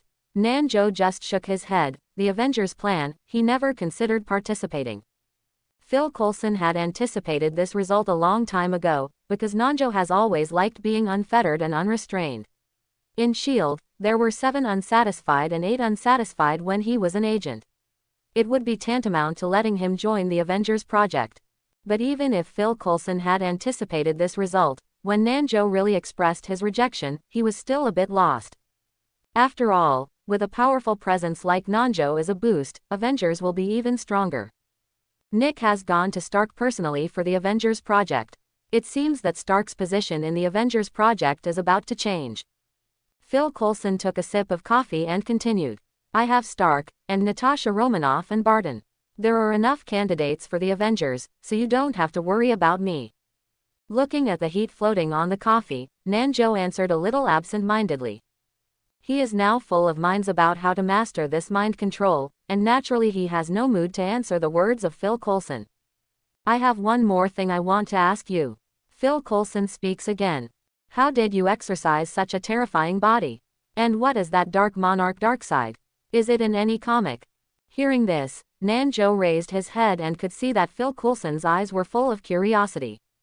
How to exercise? I don't know how to answer you this question, because I don't only have the ability of the physical body. As for the name Dark Lord Darkseid, Nanjo said, grinning. This is not in any comic book, because this person is me. Anyway, this is the Marvel Universe, and there is no DC Comics, so the name of Darkseid was naturally requisitioned by Nanjo. Looking at Nanjo's smile, Phil Coulson's scalp numb. This is obviously Nanjo's normal smile, but in Phil Coulson's view, it is like the same Mephisto standing in front of him smiling like himself. Is it because Nanjo's displayed strength scared Phil Coulson? He naturally didn't believe it. The Dark Lord, this name should only be used by villains, you. Phil Coulson recalled the name, and stopped talking for a while. Don't worry, I don't have the idea of ruling the world or destroying the world. I just want Wu Yu's carefree, unfettered life, it's that simple. Nanjo could see Phil Coulson's worries. After all, with the strength that Nanjo showed, he could still do it to paralyze a city. And this is only the less powerful ability demonstrated by Nanjo. Seeing Nanjo said this, Phil Coulson was relieved. The reason why he came to Nanjo was because he wanted to explore Nanjo's attitude. He also knows Nanjo's attitude now, although he will not join the Avengers, but at least he will not be an enemy with him. That's enough. At the same time, Nick is sitting at his desk at S.H.I.E.L.D. headquarters. The Dark Lord Darkseid. Nick touched his bald head and looked at the picture on the screen, his eyes condensed slightly. And on the screen, the official Nanjo and Iron Overlord battle scene, and the Chow. Phil Coulson only promised that Nanjo would not say his name, but there was no guarantee that he would not say anything about it. After all, several of his subordinates also saw this person with terrifying power. Able to play with Iron Overlord in the palm of one's hands, and possess the physical strength and jumping power that are not human-like. The battle pictures on the screen are playing over and over again, and you don't want to miss any detail. Such a person must not be a human being, even a human being is a Superman. The only effective information he got from the picture now is that this person has superpower and physical strength, but he can't fly. And this person definitely did not show his full strength, he should have a lot of ability not used. Nick speculates that if this person uses his full strength, at least the entire city will suffer a lot of damage. But now it seems that this person should not stand on the opposite side of them. But such a name had to make him beware. But even so, Nick has to talk to such a person. The Avengers need such a person. The terrifying power of the picture is not amazing in Nick's eyes. After all, the woman who is far away in space is much stronger than the power shown in this person's picture. Unexpectedly, that Exingjo turned out to be you. In Stark's villa, Nanjo, Stark and Ethan are sitting in the basement of the villa. Nanjo still wears his mask. Stark still doesn't know the true face of this person. Since the last time Stark announced that he was Iron Man, the stock of Stark Industries has risen in a straight line. The stock of Stark Industries is now higher than before. And Nanjo's 150 million shares have risen to an astronomical figure. In addition, Stark promised to give some shares to Nanjo, and now the entire Stark industry, Nanjo has become the second largest shareholder. And Nanjo's arrival today is for this share issue. Just now, he became the second largest shareholder. Are you planning to enter the clean energy industry now? Looking at the various drawings on Stark's desk, Nanjo asked. It's not an intention, but it has already entered. Stark picked up a drawing. The things in the Middle East and the affairs of Steenie made me understand a lot of things, so this is also the reason why I closed the Weapons Research and Development Department. Speaking, Stark knocked the arc reactor on his chest. Although this thing can save my life, it is also consuming my vitality. Palladium will kill me, and I won't live for a few years. I want to do something good for the world in the remaining few years. The events in the Middle East and the Iron Overlord incident really changed Stark a lot, from a playboy who dreamed of life to a playboy who helped justice. With that, Stark picked up the cup on the side. The cup was filled with green liquid. Drink, it tastes refreshing. Stark reached out and handed it to Nanjo, but Nanjo waved his hand and refused. This thing Nanjo still knows that it can neutralize the chlorophyll poisoned by palladium, and the taste is really flattering. Seeing Nanjo's refusal, Stark opened the bottle and took a sip. The indescribable taste made Stark's expression extremely rich. Drinking this stuff every day, I really suffer too much. Stark is just starting to drink chlorophyll, which is naturally unacceptable. After taking a sip, Stark closed the lid and set the thing aside. He shook his head, the smell made his mind a little unacceptable. The director of S.H.I.E.L.D. named Nick Fury invited me to join what Avengers project. As a result, I was still a reserve member. Is it possible that I still have an inspection period? Stark complained about Nick Fury's private entry into the house some time ago. Ethan and Nanjo in front of them can be regarded as the people Stark trusts most besides Pepper and Harpy. Although Nanjo still wears a mask, Stark doesn't know what he looks like, but the intuition in his heart is still high speed. This person is trustworthy. I think you are more suitable than me to join this Avengers project, you are much better than me. Stark said, looking at Nanjo's body. Obviously, in comparison, Nanjo is naturally stronger, even one dimension higher. Nanjo shook his head. I like freedom and unrestrainedness. Joining this kind of organization has to be governed by others, so I don't bother to enter. Not to mention the Avengers plan, even with this S.H.I.E.L.D. agent, Nanjo is still thinking about how to get rid of it. When will Nanjo get rid of the identity of the S.H.I.E.L.D. agent? Will Nanjo be truly free? At this moment, Nanjo's phone rang suddenly. He took out the phone and found that Hill was calling. The exchanges between Hill and Nanjo have not been too much recently, and Hill is very busy because of some internal affairs of S.H.I.E.L.D. Seeing that the call was from Hill, Nanjo was also a little surprised, got up and left the basement, and got the call. How do you know you called me? I'm busy with things. Facing Nanjo's joke, Hill snorted twice. I know that I'm talking coldly there, I've been quite busy recently. How busy is it? You don't even talk about anything in a hurry. Hearing Nanjo say this, Hill sighed even more, looking rather helpless. Have you come to Washington recently? Let's get together, then we will talk in detail. Time came to the next night. In Washington, Nanjo and Hill are eating in a restaurant where they often come. In other words, are you investigating the matter of the killer codenamed 47 and Jin Bin? Nanjo took a sip of water and said calmly. Hill nodded. I was in New York some time ago, but I was too busy to get away. This is when I return to headquarters and finish the work before I have time. Hill said so, but what she didn't know was that the Nanjo sitting across from her was the 3-in-1 in the underground world, and even Jin suffered a big loss with the code name 47. This is a big trouble in New York, you don't even know it. Faced with such a thing, Nanjo naturally lied and said that he didn't know it. This definitely caused Hill's suspicion. I have been playing games at home during this time. Who cares about that? Has nothing to do with me. Nanjo naturally wanted to build himself into a non-stick pot. If Hill saw his problem, it would be troublesome. Oh, now the entire underground world of New York is messed up. In fact, it can be seen from the face that Hill's face is very bad, which is caused by being busy with this matter. Originally, the existence of the Golden Union could restrain the development of other forces, but because of the previous events, the majesty of the Golden Union can no longer convince the public.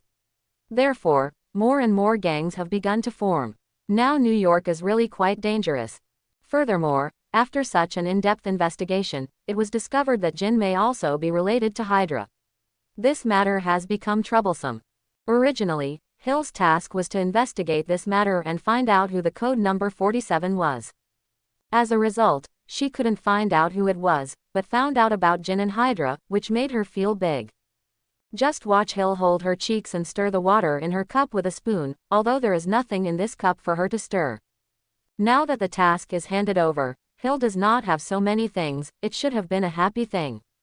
But she was a little unwilling. She wanted to find out the truth of the matter, but the result was that the matter was handed over to someone else. This made Hill extremely depressed, and even the mood to eat was gone. So upset, Hill frowned slightly. Even though Nanjo enlightened her, it eased a lot. But this thing is getting more and more angry. But at this moment, she put down the spoon in her hand, got up and looked at Nanjo. Let's go, I want to get distracted, and accompany me to the movie later. Nanjo was inexplicably pulled by Hill to watch a movie. You can count the number of times Nanjo has gone to the movie theater over the years. Even if I went to the cinema before, I went with Hill. When he was young, Hill often liked to drive Nanjo to go to the cinema to watch movies, but Nanjo had no character. Looking at the film schedule on the movie theater, I found that there are no outstanding movies in this recent schedule. The two simply found a family comedy, bought tickets and went into the theater. There are not many people in the theater, and there are fewer than 30 people in Nanjo, but this theater is a theater that can hold 200 people. And this movie is just as horrible as his attendance rate. It was a family comedy, but it was so boring for Nanjo to watch it, so that Hill beside him had fallen asleep on his shoulders. What kind of brain-dead movie did I watch? This should be counted as Nanjo, and all the other people in this theater have a unified idea. Because this movie is really boring, and it even affects the three views. You can even see countless traces of plagiarism, and the actors used have no acting skills. If it weren't for Nanjo's mental state is not bad, otherwise he might fall asleep like Hill. The end result was that the two slept in the theater, cuddling each other. And time did not go by slowly. Nanjo said that it was the first time that he had experienced such a long 90 minutes. When the list of film producers began to appear on the screen, Nanjo gently woke up Hill. Hill opened his eyes and looked around in a daze, only to notice that the movie was over. Ah, I actually fell asleep. Hill was also quite surprised. She didn't expect that she would fall asleep. Although I thought this movie was a bit boring when I watched the beginning, I don't think I will fall asleep. This movie is boring. It's a good thing that you fall asleep. I have experienced the extreme torture of 90 minutes. Nanjo stood up and stretched his waist. This extreme torture finally ended. Hill also stood up, but a little embarrassed. Not only did he fall asleep, but also fell directly on Nanjo's shoulder after falling asleep. However, although this sleep was uncomfortable, it was still surprisingly fragrant. Her whole mental state has improved a lot. The two left the cinema just like that. Washington's nightlife is also quite prosperous, and almost all bars are open 24 hours a day. Since today is to accompany Hill to relax and vent, then Nanjo will naturally agree to some of Hill's requirements. Here, it includes the bar. Looking at the inside of the feasting bar and the boys and girls who wriggle with the music inside, Nanjo and Hill both smiled at each other. This is the first time that Nanjo has come to the bar as a customer. Before, it was only a mission that came here. The two came to a corner, far away from the center of the dance floor, where it was relatively clean. You said, will we find some illegal activities here? Hill shouted to Nanjo with his throat. Even if they are far away from the center of the dance floor, the two of them need to speak with their voices in order for the other to hear. I don't know, but there is a high probability. Even in Washington, there is no bar without these. This kind of chaos in a noisy bar is more terrifying, and people who are playing high will become very unrestrained, which also leads to the breeding of many crimes. It's definitely, Hill and Nanjo didn't come here to arrest people. Even if they really encountered such a situation, they would just open one eye and close one eye. But at this moment, a few men who were dressed just like they were walking in the direction of the two. Hill and Nanjo looked at each other, and then they both spread their hands.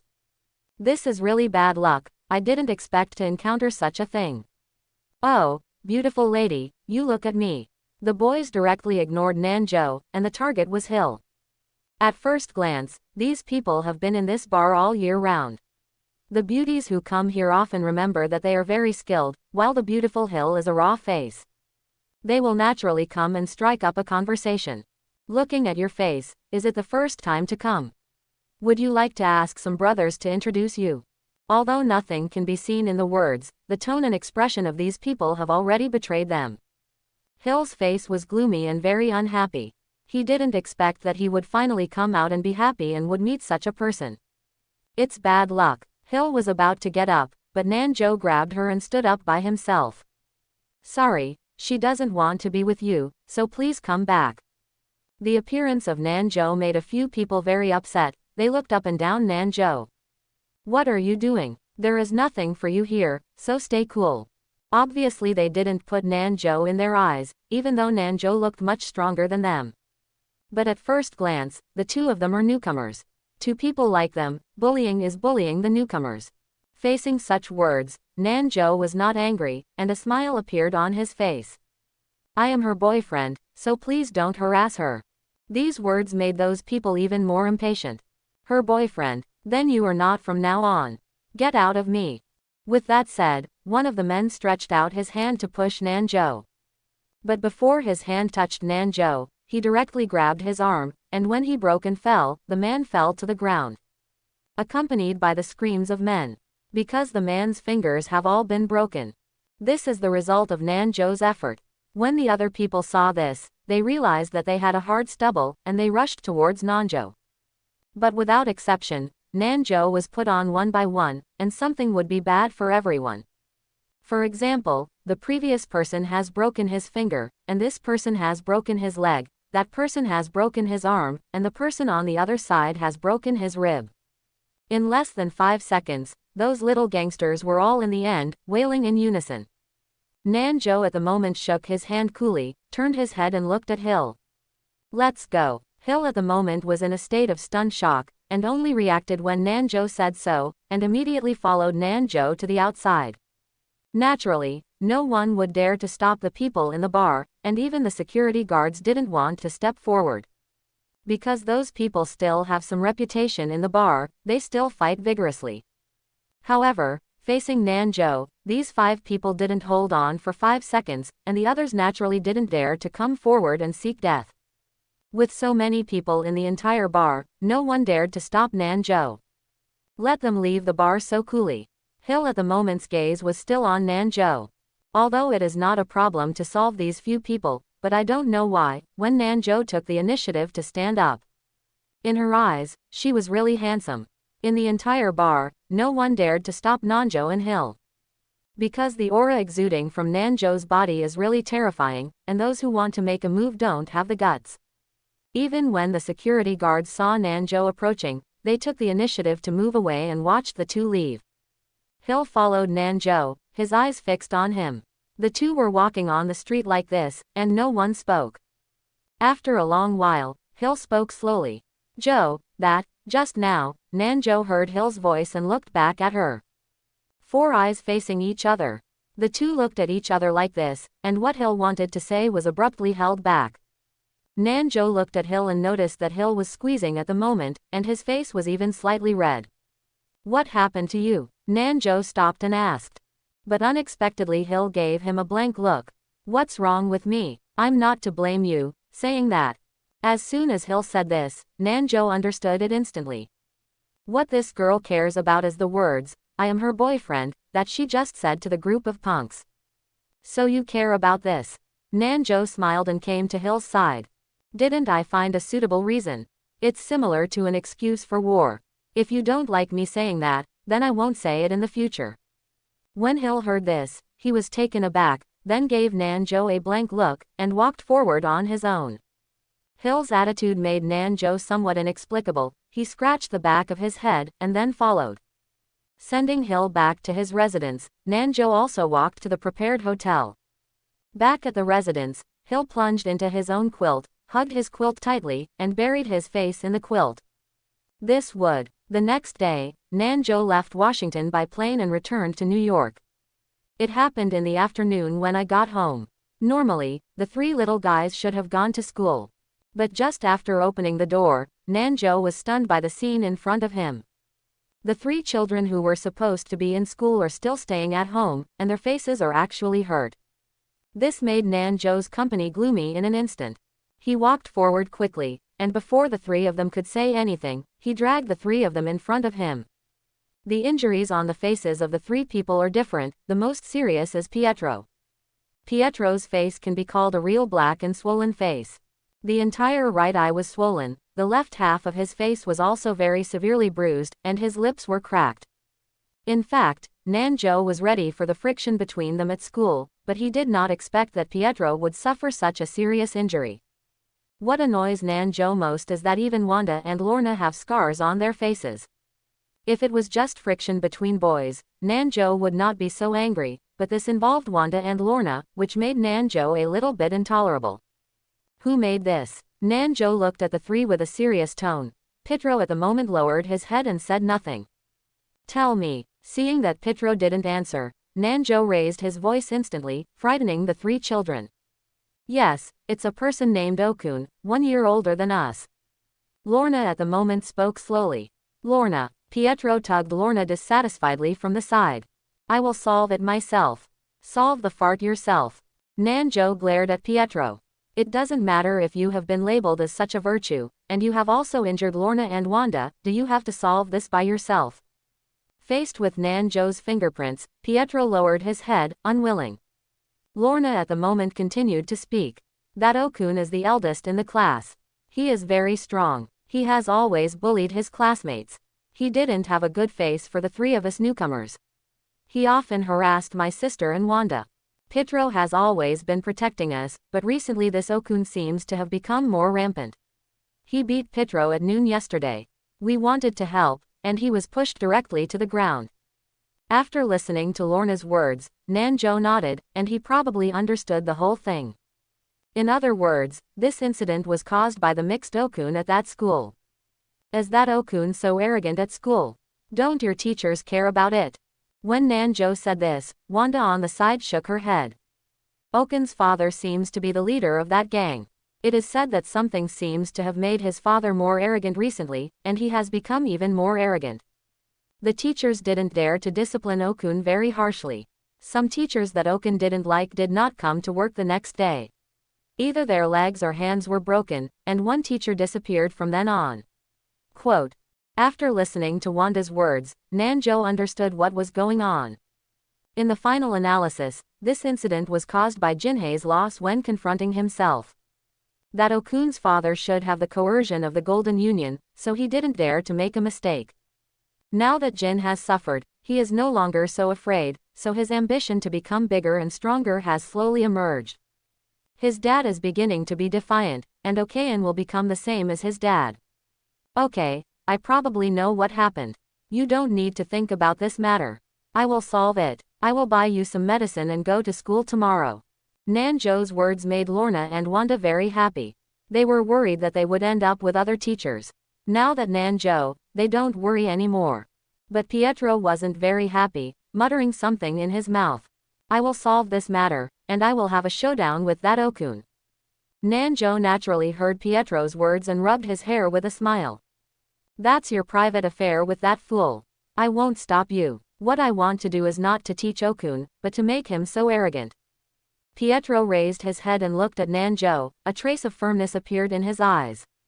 Brother Joe, I want to learn fighting skills with you. Nanjo was the one who rescued them from that place.